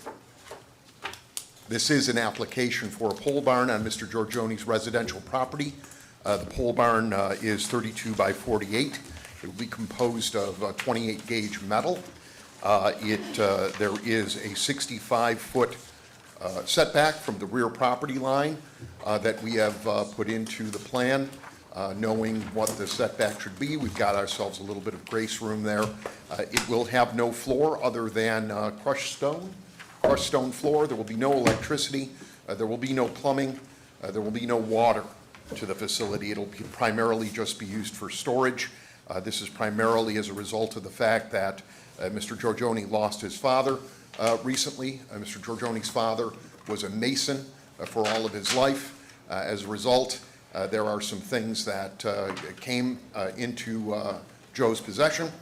He needs some space to store those things in, so this would serve that function primarily for him. The metal facility would be constructed of black metal. It would be directly behind the house. There's no side of the property issues, therefore.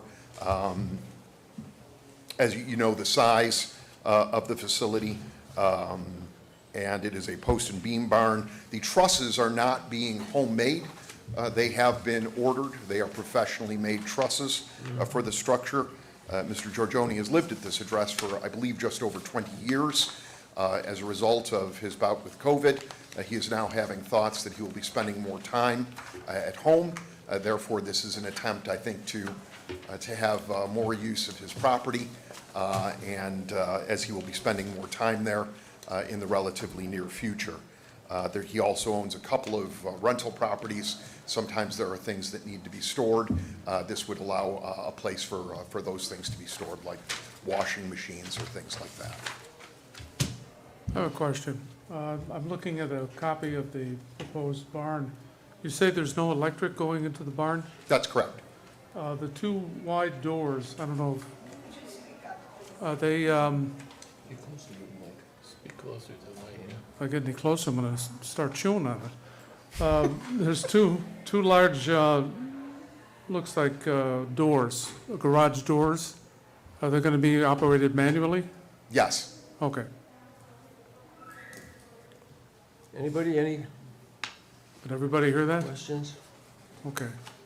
I don't see any dimension of the height of this. What's the height of this? I'm sorry? The height of the building? It will have a 12-foot ceiling, Well, 48 feet in length. the code gets pretty specific. It's maximum height, what is it, 20 feet, I believe? 20 feet. So the maximum height is 20 feet. That's to the peak, your highest point. So I don't know what you've got. You're not showing anything in regard to it there. Right, I haven't seen it anyways. Mr. Giorgione informs me that we're looking at 16 feet. 16 feet? Yes. Okay. All right, you probably should, all right, let's say it's 16 feet, then let's make a note of that the height is 16 feet. The color's pretty accurate with what it's showing there? I believe Mr. Giorgione actually has a piece of the metal if you'd like to Okay, see yeah, it, Chairman. that's good, you don't have to, you can just show it, just show us. Yeah, so it's a dark, okay, similar to what's here then. It's black. Okay.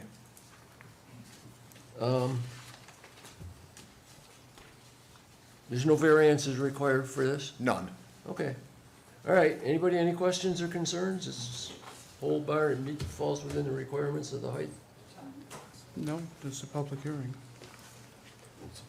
Yeah, no, I just wanted. You can go up to the mic, yeah. If they were done, yeah.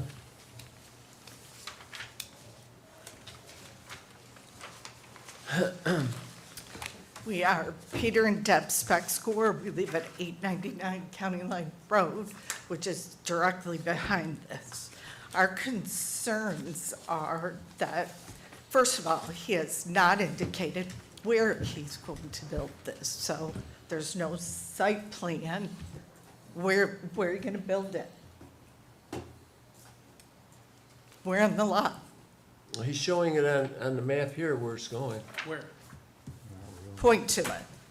On which side of the creek? Because the map I got from the town shows it drawn on our property, which is on the other side of the creek. Yeah, it looks to me that they just put that in there to be So illustrative. where on But the- it does not show it. Does Where not is it show gonna be exactly built? where it's gonna be. And it really should. I mean, it has to. You know, and typically, we want a, I think the way this was submitted was deliberately misleading, so it's not on here. Can I just speak to this for a second? Sure, absolutely. So we had a little trouble helping the applicant try to sketch the location to scale on the survey map because the survey map that was provided indicated a 1:40 scale. But then when we scaled it out to his size building, we realized it wasn't right. So Erica sketched the building up top, okay? It wasn't intended to Well- reflect the location on your property. That's the way they took it, so maybe you should reconsider doing that.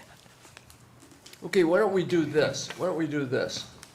See if we can get to a solution to this thing. You drew that, right, Erica, where you're showing it? Yeah, right, That's okay. correct. And I can see where it is. I got the program here. Why don't we do this? If we approve it, we can, and this, up to the board, if we were to approve this project, we could make it subject to the applicant having an engineer actually make a site drawing with the location to scale. Why would you put the cart before the horse? Let me finish. He won't get his approval until that would be completed. He'd have to give that before he could get a permit. That's all. I just think that's a bad idea. I'd like to know the setbacks from all the lot lines, and there's a creek in the back, and I'd like to know the setback, the lot lines in the middle Yeah. of the creek. So do you take that into consideration or not? From the looks, It requires a 50-foot rear setback from the property line. and he's got that. Correct. I thought it was a 60-foot. can double check, but I believe it was 50. 350-36, part of the code, I believe is where it is. If you can find it in the code. That's the problem, it doesn't illustrate it on this. I mean, I understand the well intention of the town to assist in sketching the scale, but I think Rear the instrument 60 foot. survey should reflect the actual applicant's location of the pole barn, and then also indicate the setback requirements that are required as part of the application, clearly on this instrument survey. And I also see, based on the aerial view, that it looks like this has already started to be constructed, including elongation of the drive to the back. So is that something that was approved in the past to start this already, or? No. Okay. Okay, so what do you guys want to do? You want to table it? Yeah. I have some other comments I'd like to get through. It's too big, it's too ugly, we'd like to see it downsized. The house is a tiny two-bedroom ranch, 1,203 square foot. The building he's proposing to put up is 1,536 square foot. It's almost a third size larger than the house itself. He made the application saying he was just going to store a tractor and some household goods, which is absurd. He intends to store much more. He's already changed his mind. And you don't need, our shed is less than 200 square foot, and we store a tractor with a bucket, a riding lawnmower, and household. So this is absurdly large. He also owns, and this is the major concern, he owns a business called Upstate Auto on 104, which as far as I can tell is like a junkyard auto shop place. So our concern, Are you saying it's like a junkyard auto shop now? his business on 104, I'm sorry? he has a business on 104 Okay. that is called Upstate Auto. It's a junkyard, it's an Oh, I thought you eyesore, meant his it's a house was mess. looking like a junkyard. I am afraid that that business, by his own admission, he plans to be home. I'm afraid that he's going to run that business out of this commercial type barn. It doesn't pass the smell test, something is up. And Okay. why would you need two 10-foot tall doors? Just to store, a tractor and some household items. It seems like he wants to bring in, RVs or something to work on. Junk, he wants to bring in junk. And he says the building's gonna be 16 foot tall. But he's got 12-foot sidewalls, and then a 4-inch run on the roof. 4 foot. That's yeah. another 5 foot, so that's 17 foot. That's 16. 4, you said, what's the walls? 12 foot, 12 and 4 is 16, I think, isn't it? no, he's got 4-inch run on the roof, on the pitch of the roof. So every foot you go up 4 inches. So my Okay, calculations, he's gonna have 5 foot on top of that 12 foot. So All right, that's apparently it 17 sounds feet. like, okay, we got your message on it. Sounds like the board would prefer to table this. Am I thinking right In here? addition, just one Okay, final. we're all set. Thank you very much. One final point. His house is going to be shorter than this building, which makes it out of code. Well, that's have to be determined, I guess. It's not for you to determine if it's out of code. The height of the house you're saying is lower? Yes. It says, "No accessory building shall be higher than the main structure." Right. So if his But his what is house- the height of his house? Do you know? I don't know I don't know well, for sure. It's a small ranch. Okay, so We that could very well be suspect. 16 foot too, no? We suspect. Okay, it's we'll close. have to ask them to determine that and show that on a drawing, Okay. okay? Okay, yeah, good comments, we appreciate it. Get Then her- we'll just have to have them addressed. I just would like some guarantee from the town that what he says and what he does is the same. And will you enforce that going forward? Okay, thank you. All right, so what do we want to do here? Ask to table it. What do we want them to show? Actually, probably the best way to say is to look at the code, what the code requires, and just go by that. Provide a submittal that conforms to. I'm sorry? Provide a submittal that conforms to the code. Provide us, I didn't hear. A submittal that conforms to the code. Oh, yeah, right, yeah, that's what. yeah. Shows the site plan, the building height, the height of the existing building. Yeah. Square footage of the building compared to the acreage of the lot. Yeah, square footage with of the, building because to he the- may have a big lot, so you get in the acreage, that's why he's able to get the size. The location, The actual of the location, building. the actual setbacks. So a tape location, all right, so we're gonna, let's get it together. We gotta get a tape location map showing, We need just something that conforms to the code.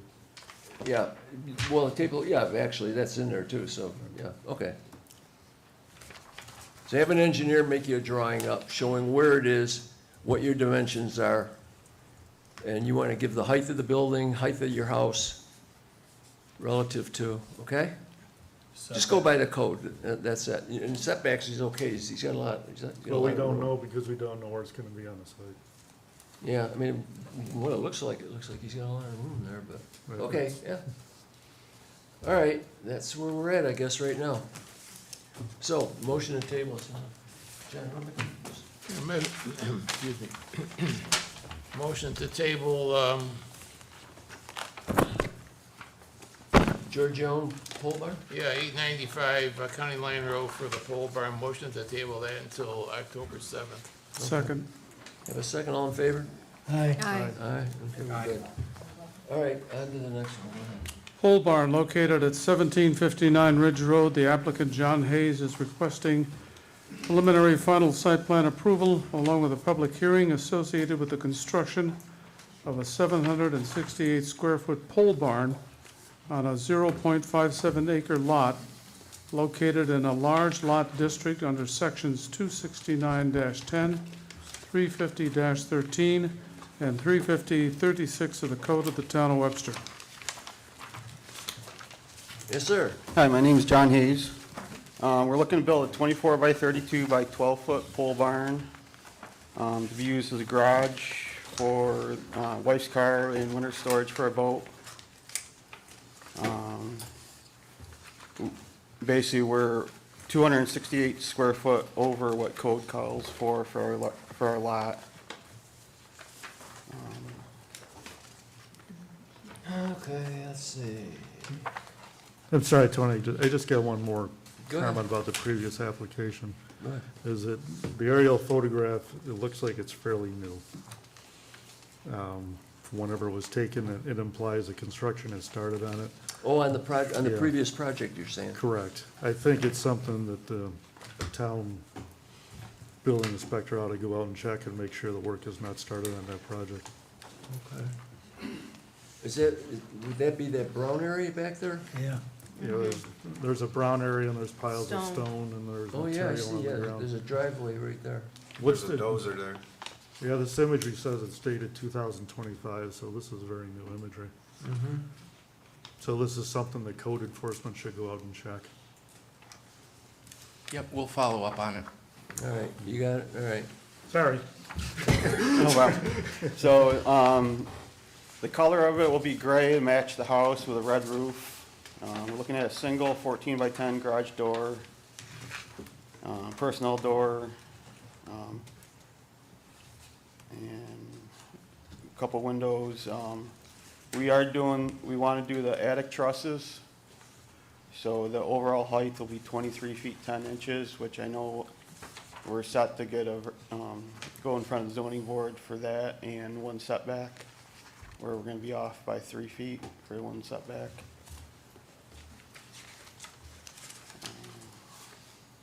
You got the survey map shows where it's gonna be with the setbacks. I'm guessing it's 12 foot, the height of it? 12 foot to the ceiling, and then we're doing the attic trusses, so we'll have storage up above, which will make it overall 23 feet 10 inches. Okay, and what's the height of the house? The house is 21 feet to the driveway. So you'd have to get a variance then. Right. And actually, it's gonna be set back from the house, so it's line of sight from the road. It should be about the same height as the house. This is for personal use, is it, or? Yeah, it's to store the wife's car for the winter, so I don't have to wipe the snow off it, and storage for the boat. Yeah, it's not excessively large, so that's, all right, anybody And- any questions or concerns on it? You have to get a variance for it anyway, so. Yeah, we need two You're variances. matching it to the house, correct? Yeah, the color is gonna match the house. It would be helpful to just have a framing plan to indicate, you know, is it a prefab that you're just getting? Is it something that you're It's still a pole building? barn. I got the, material list, and there's a picture of what it's gonna look like. Okay, not sure if that was submitted to Todd. Basically, I'm I having didn't- I didn't some have Tele it. Lumber build it. Okay, so you have a cross-section essentially of like what your truss height will be and what kind of framing you're proposing, your footers, anything like that? It's a typical pole barn. Okay. You're gonna have the posts, every 8 feet. Dug into the ground and. Oh, okay. Sorry, I didn't see this before. Yeah. Okay. So basically, they're every 8 feet, the post. Said I got Santelli Lumber. Mhm. They're the ones Okay. building it. Sounds good. Okay, again, this is a public hearing. If there is anyone here wishing to speak either for or against. Not seeing anyone, we'll close the public hearing, bring it back. Any concerns, Dave? No, just gotta get a variance for the, Yeah, for the top. for the fact that This it's, application ahead of is, the- I'm sorry? this applicant is going before the zoning board next week, so they are, We could approve it, make it subject to him Correct. getting the variance, that's all. Yep. That way you don't have to come back again. Thank you. yep. Any other, you guys are all right with it then? Mm-hmm. All right, you gotta do a seeker on it, right? Yes. Town of Webster Planning Board consider a request by John Hayes to construct a 768 square foot pole barn on a 0.57 acre lot located at 895, right, no, sorry. This is Ridge Road, right? yeah. 1759. 1759 Ridge Road. Having SBL number, make sure I read the right SBL number. Okay.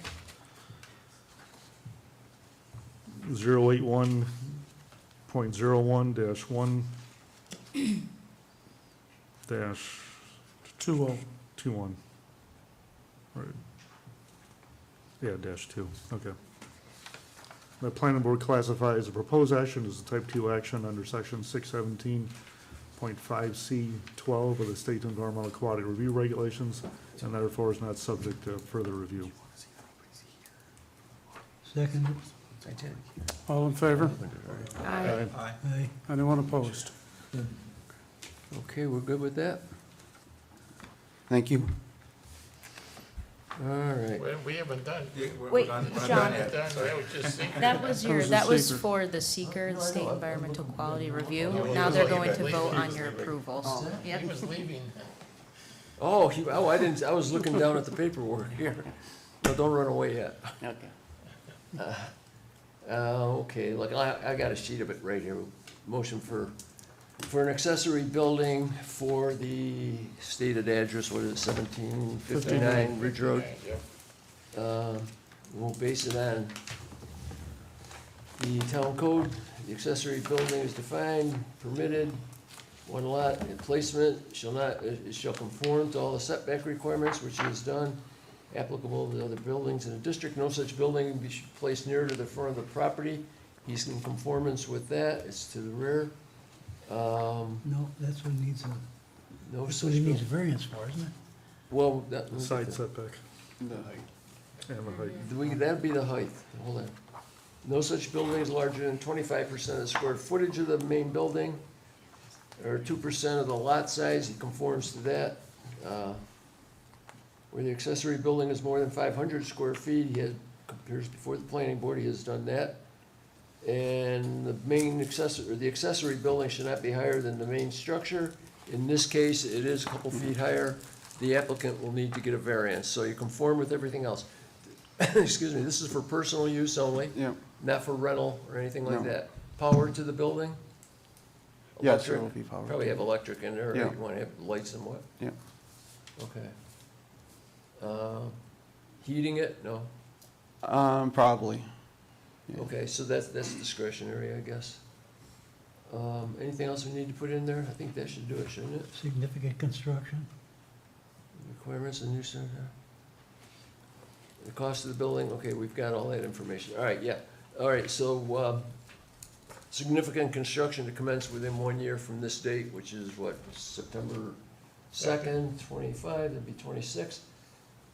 And there shall be no permit issued until the applicant obtains a variance for the project, okay? Okay. That's a motion. Need a second? Second. Have a second. You want to call the roll? Mr. Kashani, Aye. myself, second. Hang on one second. We can make it. Mr. Malta, Okay, go ahead. Aye. Mr. Kozel, Aye. Mr. Anderson, Aye. Mrs. Maltman, Aye. Mr. Gassick. Aye. Okay, we're good? Mm-hmm. All right, we're good, I guess. Now you can go. Thank you. But you know, what you want to do is make sure he's probably scheduled for a variance, correct? Yes. Okay, so you get your variance and then you're all set. Okay, on to the next one. Next item on the agenda, Vision Mitsubishi Webster located at 765 Ridge Road. The applicant, Robert Sanders, is requesting sketch plan review associated with the construction of a 1,200 square foot building addition, expansion of existing parking lot, and improvements to existing storm sewer system on a 3.1 acre lot located in a medium commercial district under sections 269-5 and 350-18 of the Code of the Town of Webster. Yes, sir. Good evening, I'm Ryan Destro from BME Associates. I'm here on behalf of the applicant Mitsubishi Webster. As mentioned, we are here for a sketch plan application for the Vision Mitsubishi Webster located at 765 Ridge Road. This proposal is for a 1,200 square foot building addition, and this is for a proposed vehicle entry to the dealership's service department, and it's located on the east side of the existing structure. This proposal also includes an expansion of the existing asphalt parking lot and improvements to the existing on-site storm sewers.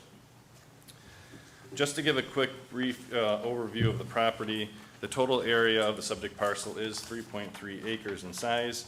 It's located along the south side of Ridge Road to the east of the existing Vision Hyundai dealership for reference. The parcel contains 2 zoning districts, one being the MC Medium Intensity Commercial District.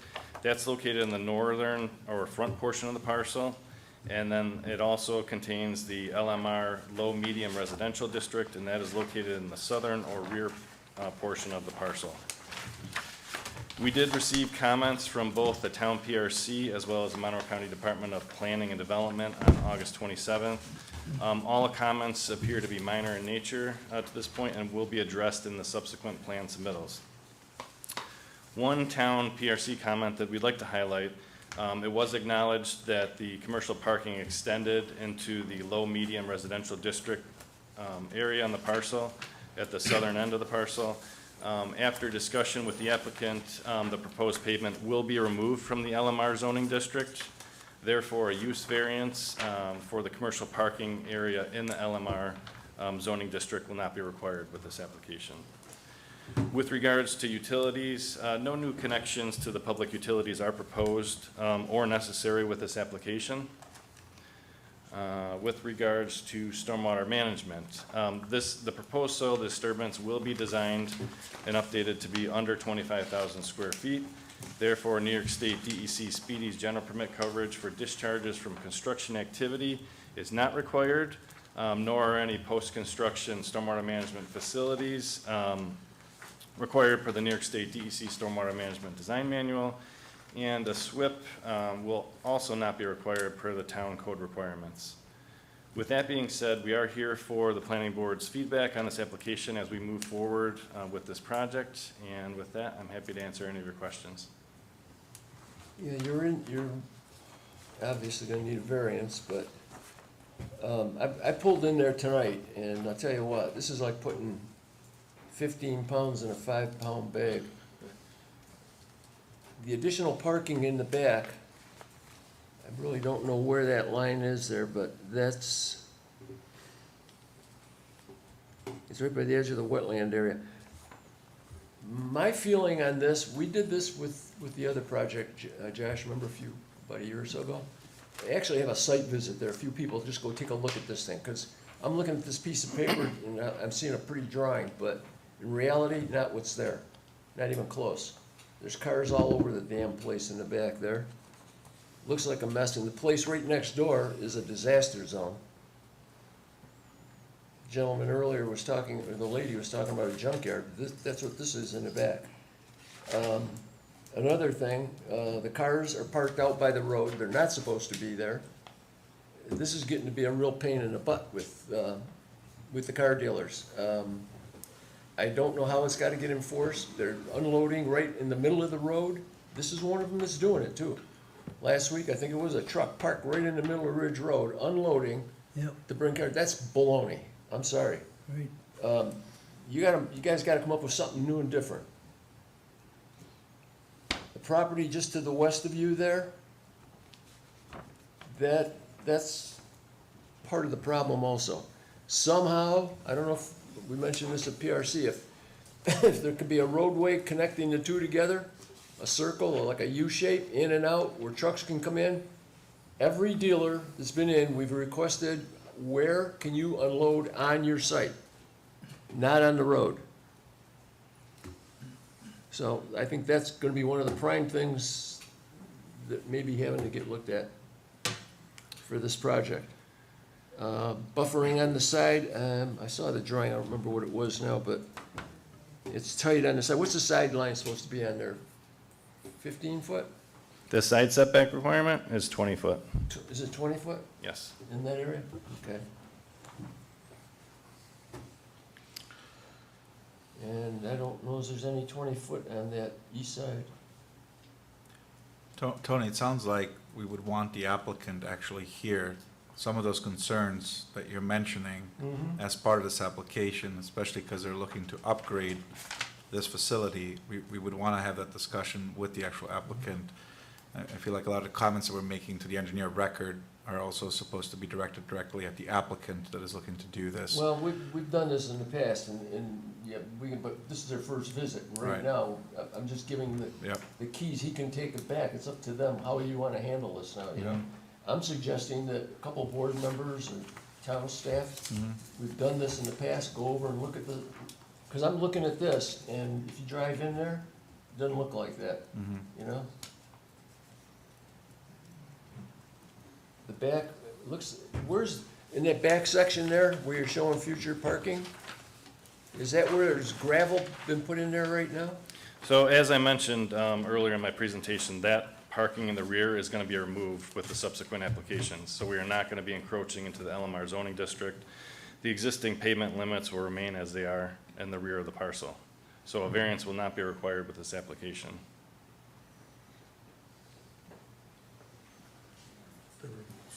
Yeah, he's here, see? Something definitely has to be done with the loading and unloading on Ridge Road instead of on the property.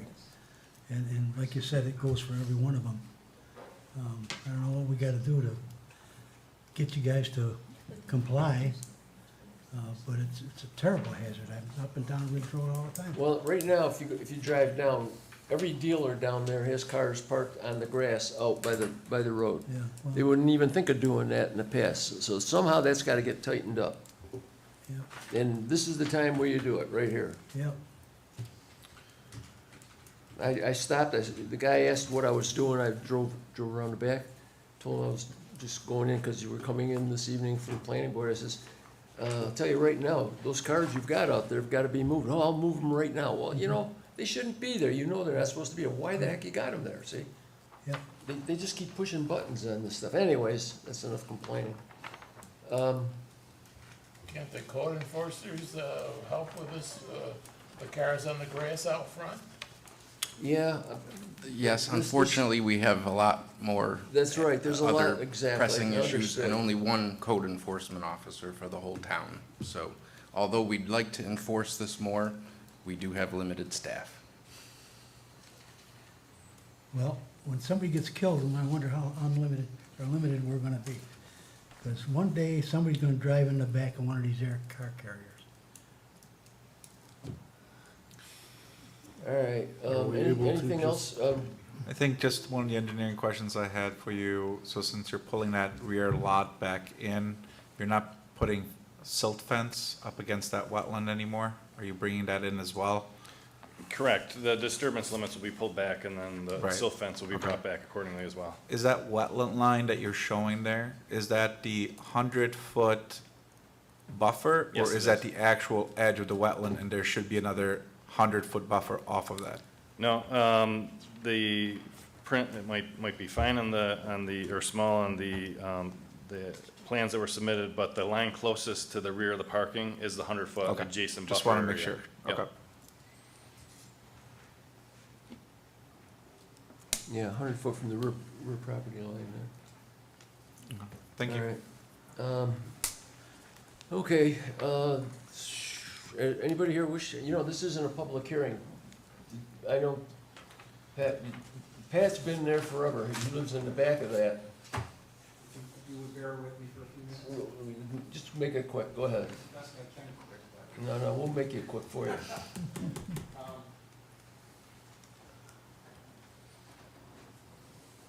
My name's Patrick Matroniano. I live at 746 Eastwood Circle for the last 50-plus years, almost as long as Tony. I've been around here. I'd like to say a few things, and I know you've had a long night, and I hope you bear with me. For the sake of some of our new residents who've just moved in our street and don't know the history from what has transpired on this LMR zone, and also for some of you new board members who may not have been here 40 years ago and know what has transpired. But basically, approximately 40 years ago, the LMR zone that's there was an R3 residential zone. A insurance agent on Ridge Road tried to put in a project that was way too dense, 50 feet from my lot line, 3 stories tall, and I think Tony was the first one that said, this is way too much. Well, we as neighbors realized that there's probably not going to be an R3 residential property put in this LMR ever. It just was a little too narrow for a two-sided street. So we decided to work with the town, with some of the property owners from Ridge Road, some potential developers, to create something that would work for everybody. All right? We had Jim Carlovati, who was the town councilman. He came down on a weekend and he walked the properties with us. And he went on my back porch with all of us residents from Eastwood and Westwood, listened to our concerns, and he right there drew up the specifications for the LMR zone. The size of the building maximum, the density, height, everything. Also with some wooded area for us. Our concern was to keep the residential aspect of our streets, because every one of the businesses from Ridge Road was trying to move back right to our lot line and build, more car dealers and more things that would change our complete residential character of our community where we live. Well, anyway, the town board adopted it, and ever since they adopted the LMR zone, this has worked perfectly for the residents on Eastwood and Westwood, the commercial ventures on Ridge Road to be able to build, to use their property the way they want, and also the LMR zone. We've had 3 successful multifamily projects come in there that have done a great job to insulate us from the sights and sounds of Ridge Road. It's done a great job for us, and we want to continue that aspect. But about every 3, 4, 5 years, one of the car dealers comes in, and I hear you say that you've rescinded, I guess I heard it correctly, that he's rescinded the fact that he wants to move into the LMR at all.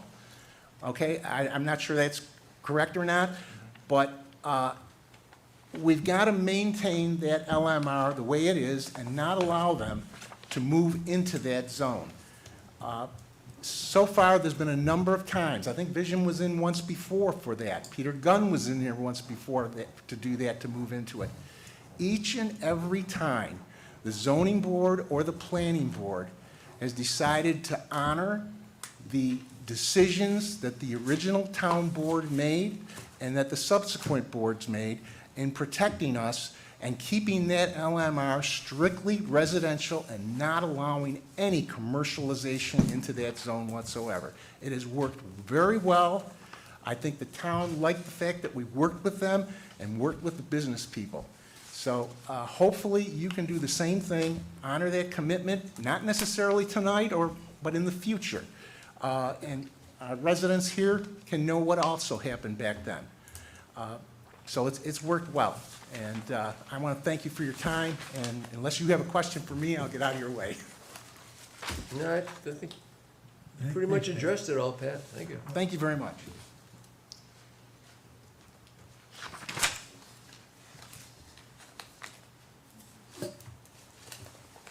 I think you pretty much hit it on the line there.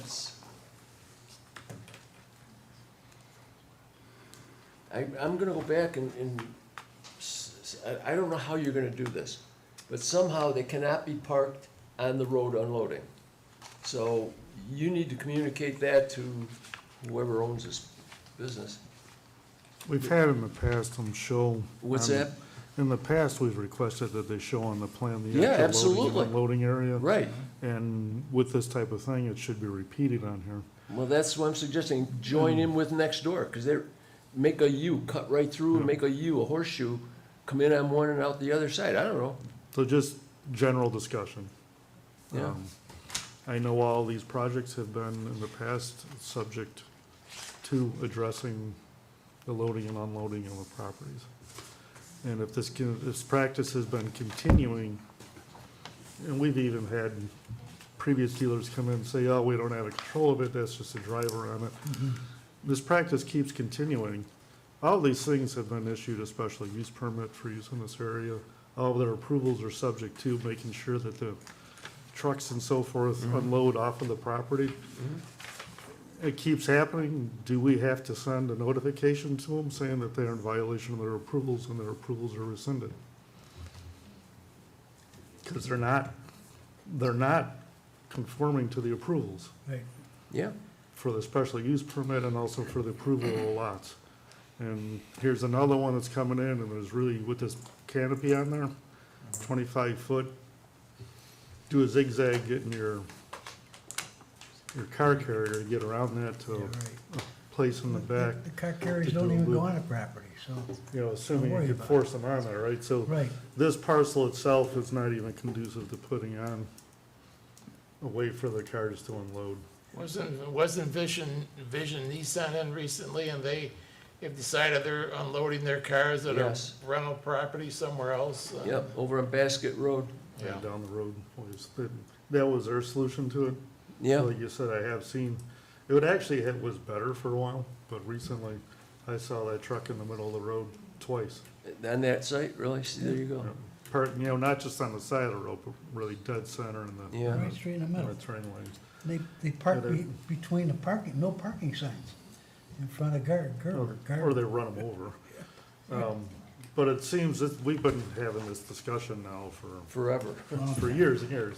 And it's, you know, time to take action on it. You know, we can't approve this until we get some kind of guarantee, you know, some way to make sure. You know, like Josh said, And it you know, seems to me the way that you do it is an initial notification. We've got one code enforcement officer in town, and there's more stuff goes on. Right. This is one of the minor ones relative to the major ones, you know. On the other hand, would it do any good? I'm just thinking here, would it do any good to issue a letter to all the car dealers? Hey, Tony? Yes. I just want to clarify, does the board have any questions or comments or concerns regarding the addition to the building so that we can note it as part of this application that's in front of us today? Yeah. I know that the parking of the trucks and unloading is an issue that has been discussed many times. So my We'll comment make in sure regard to to put it that- in, but in terms of what's on the agenda, does the board have comments or concerns for what is being presented That- in terms of an addition? If you're asking me, my answer would be maybe, because it depends on what we're gonna do with the rest of the project. They can show it again, if they come in for a preliminary, or we come in with a reapplication, but they need to show some of the things we're asking for on there. And if they conform, and I think if the board's satisfied, we can move forward. Otherwise, why the hell are we putting an addition on a building that's already squished in there? You know what I mean? I mean, it's as simple as when we're looking at snow storage areas. This is, show me truck turning in the back, that a 18-wheeler can get back there, a specific vehicle that is meant for transporting these vehicles. And if it can't fit on the site, and it can't turn around, then I know that you can't unload on site. And if you're unloading on site, indicate the designated unloading area with the vehicle turning going into that area. Thank you. I can tell you from personal experience, I had to drive off the road because, excuse me, they were unloading cars. And as far as I went off the road, if you know how Ridge Road is, it slants. And I was somewhat concerned, even though I had control of my own car, I was concerned that I was going to slide down the hill there. And because those trucks are huge. Even if you go around them, you're still very close to them. See, in this case, Erica, again, with the size of the addition they're putting on there, 30 foot, that's a big piece of an addition on, when the back of the existing building is probably, what is it, about 45, 50 feet or something, not even, it's a large piece of that overall site. And the way they're showing the bypass to get around there, that may be a spot where they have to come in with a truck or something to negotiate turning, I don't know. We definitely would want to see that on the plan. How's a truck coming in there and already getting out? Again, And one of the PRC comments also addresses the concern of vehicles parking in the bump out around the proposed addition. So we would require that it be marked as a fire lane, because you can't, it has to be accessible 24/7. Can't park cars there. Yeah. And we know how accurate that'll stay, too.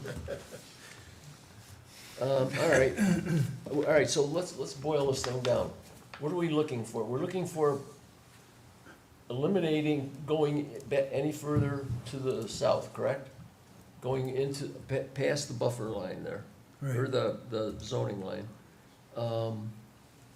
Showing how they could park cars inside and out. Definite side, what's the side setback on the east side there? It says edge of pavement, it looks like it's right on the edge of the blacktop, doesn't it? Yeah, I wasn't able to determine the proposed setback on this See, particular it plan. looks awfully tight. I think It that certainly needs to isn't get 20 feet. clarified. These would be the notes we would be wanting to take down to. The proposed setback for that building addition is 32 feet from the eastern property line. But we're referring to The building, but I'm referring to just where the cars are parked. Edge of pavement, edge Yeah, of pavement edge to of property pavement. line. See, it looks like edge of pavement is right to the lot line. Right, I'm pretty sure So it's that paved from line to line, 20-foot buffer, green space is required. yeah. But see, that's where the stuff gets away. We've got to get this. I think need to look at this thing engineering-wise and bring it into conformance for a review, bottom line. Okay. It's a small lot, what the heck is that lot? It's only what? 151 feet? Yeah, 151 feet. You got houses with bigger lots than that, and we're putting, anyways, I don't want to belabor it. I think you need to come up with something on that thing to modify it to make it accommodate truck traffic, unloading on the site, no parking out by the road, and eliminating going back beyond the rear zoning line. Those would be the three main things. And side setbacks to be shown. Okay? Did you have any comments or concerns on the proposed elevation drawings for the building? For the addition? Well, it looks like they're gonna be Refacing it. refacing the whole thing. No, that's an improvement. I don't find an issue with that. That's cleaning it up, making it a nicer appearance, but that's a really cute picture though, isn't it? I guess the question there is, and is any of it being lit extra more than what it is currently? Is the whole Mitsubishi Motors, the whole vertical strip on top gonna be lit up at night? Or is it just certain portions of that facade going to be lit continuously?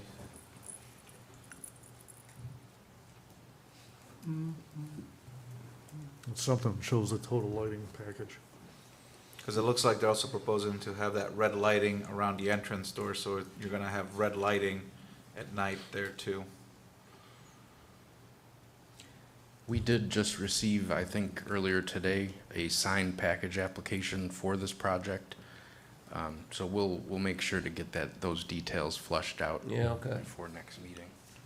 All right, I don't know what else we can do here tonight with it, so I think those few comments, we're not taking them down, they'll be in the tape, I guess, that's the best we can do. I've brought them up a couple times, so, Yeah, we've jotted them down. okay? All right, I guess that's all we're gonna do this evening. Excellent, thank you for your input, Okay, we thanks a appreciate lot. it. Do we need to table it to the next meeting? I'm sorry? It's a sketch plan. Just a sketch plan? Yeah, it was just sketch plan, yeah. All right, Mark, what do we got? Next one is. It's, 512 Lake Road. Yeah, 512 Lake Road. The applicant, Jay Palermo, is requesting preliminary final site plan approval and a public hearing associated with the construction of a 672 square foot two-car garage on a 0.49 acre lot located in a single-family district under sections 269-10, 350-10, and 350-36 of the Code of the Town of Webster. Yes, sir. Good evening, Board. My name is Jay Palermo. I'm the owner of JC Concepts. I'm here on behalf of my client, Kate McCurdy. We're proposing to remove an existing structure that is 14 by 24 currently for size. We want to expand out 10 feet to the east elevation and go another 4 feet to the north. The application is going to be a vinyl sided pole barn style construction, so no steel siding. It's going to actually have asphalt shingles to match the existing roof structure of the house. It is a 24 by 28, 10-foot tall pole barn that has a 412 truss on it, coming in at 14 foot off-average grade for our elevation height, which is 4 feet lower than the current house at 18 feet off-average grade all the way around the existing property. The reason that we need this approval is because it's on the backyard of the house, because of the lake view of the house. It's one of those situations. So my client has an electric vehicle that she wants to be able to keep inside, along with some other family effects and another truck. And obviously electric vehicles, we like to keep them under roof. So we will be doing a sub panel that is currently in the space. We're going to be decommissioning it during construction, and we'll bring that conduit back in. It's going to be an uninsulated, unconditioned space with one man door on the west elevation and one overhead door on the south elevation with appropriate coach lights on each opening and no overhead spotlights that are going to affect any neighbor's views. It's going to have a concrete floor as well. I was looking at that. How come you didn't move it closer to the house? Just move it back so you wouldn't have to walk so far?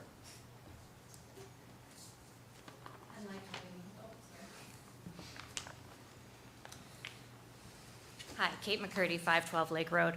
I didn't really want it closer to the house. I like it where it is. I don't mind walking, and my future husband does not mind shoveling, so I'm good with it. Yeah. Can I ask you a question? How long have you lived there? I moved in about a year and a half ago. Oh, you're new. Yeah, I'm new. I used to play there when I was a kid. Oh, really? Yes, the house has been around for a I had to while. bring that one up. Yeah. Yeah, that was Harold Burlovs that used to own that years ago. Oh, nice. Yeah, it was a nice spot. I love it. Very Yeah, happy I there. understand what you're doing. So did you shovel it back in the day, and that's why Right. you want it closer? or- 3 gallons money from. Yeah, what you're looking for as far as, I guess you gotta get a variance for it, right, Josh? Yes. So, They're but there's a going lot to of them, that's the way they all were as back well. along the lake, along that lake road there. So, one question that does come up again, because this aerial photography is dated 2025, and the survey map that we have is dated 2010. There appears to be 3 buildings on this parcel. What is the building that's behind the existing garage? There's a freestanding shed that's currently there that my client is willing to forego because I know there is restrictions to multiple dwellings or multiple outbuildings on a property.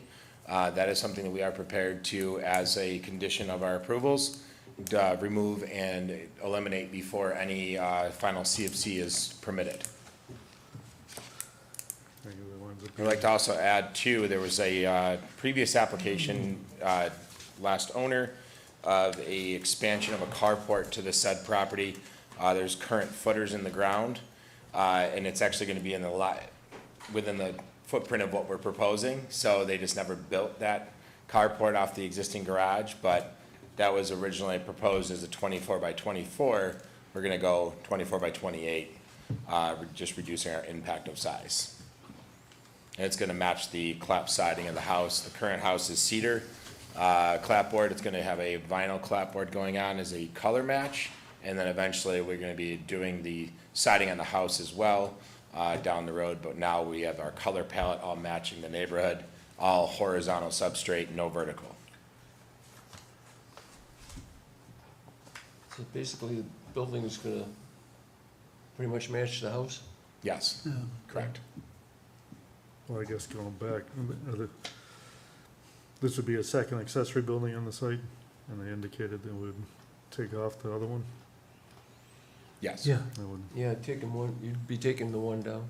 that would be Yes. something we do as part of, The wood tech shed will be removed, and then the existing building will be torn down, and then the new building will be built in that place.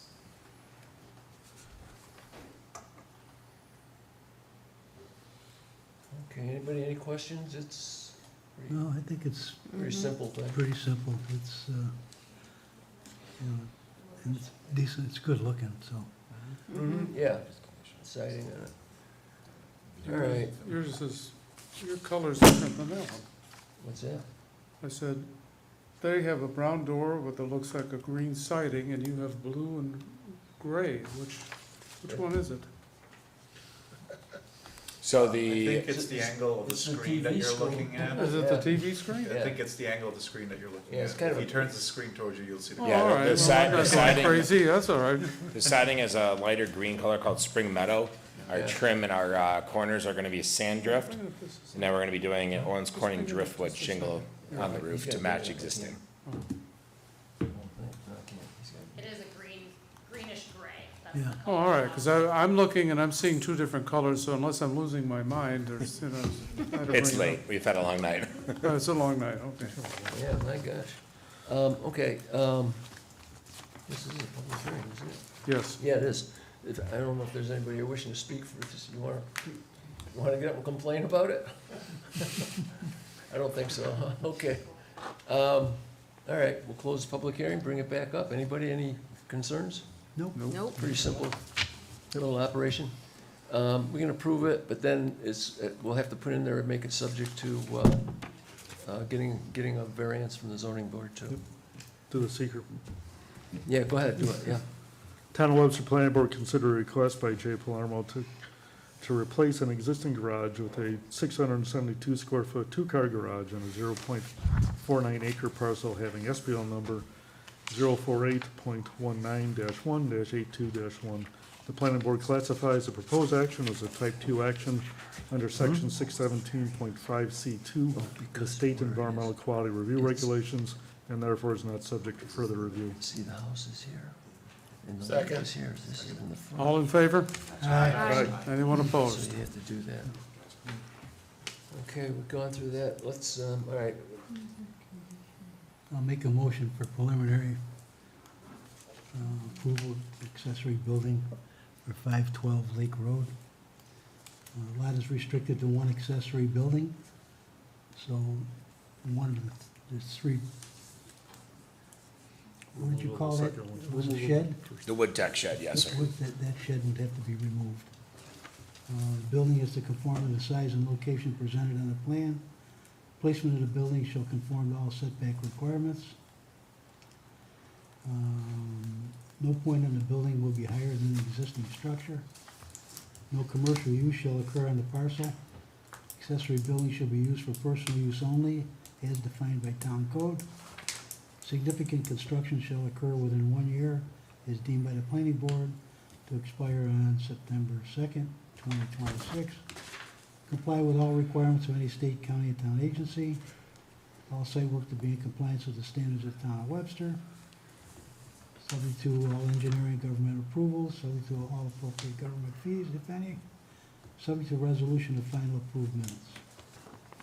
That's the okay, that's your motion. motion, need a second. Second. All in favor? Aye. Okay, why don't you do, you gotta do a final, really should do a final. Final is everything I just said. Make it subject to all preliminary conditions. Okay. Okay, that's your motion, I need a second. Second. All in favor? Aye. Aye. You're all set. Awesome. Thank you, Good board. luck. Appreciate it. Last item on the agenda tonight is Carolot Sign, located at 369 Phillips Road. Applicant Connor Ewing of Elevated Sign Solutions is requesting sign approval associated with the replacement of existing facade and monument signs, 30 square foot facade signs and 21.5 SC monument sign for the Carolot Child Care Facility on a 2.3 acre parcel located in an R3 Single Family Residential District under Section 265-7 of the Code of the Town of Webster. And there isn't anybody here for the application. Josh, you said the sign is already up? Yes, it was brought to our attention, the sign was installed already. I've had several conversations with this particular sign applicant. They assured me they were going to be here tonight, and unfortunately, it looks like they're not. Okay, so what we can do then is just give them a letter saying that we feel that it's a backlit sign, so the white is glaring white. Yes, and So that, the yes, sign will need to conform to what the code is prior to their reapplying. yeah, they were counseled numerous times. Yeah, then let them change the sign, that's it. You need to put a We number can in take there it down, too. too. Well, that's what I'm saying, yeah. Yeah, Yeah, well, You know what I'm saying, Dave? The white on here yeah. is all lit bright white. I would That's have not them what take we're it supposed to down. have.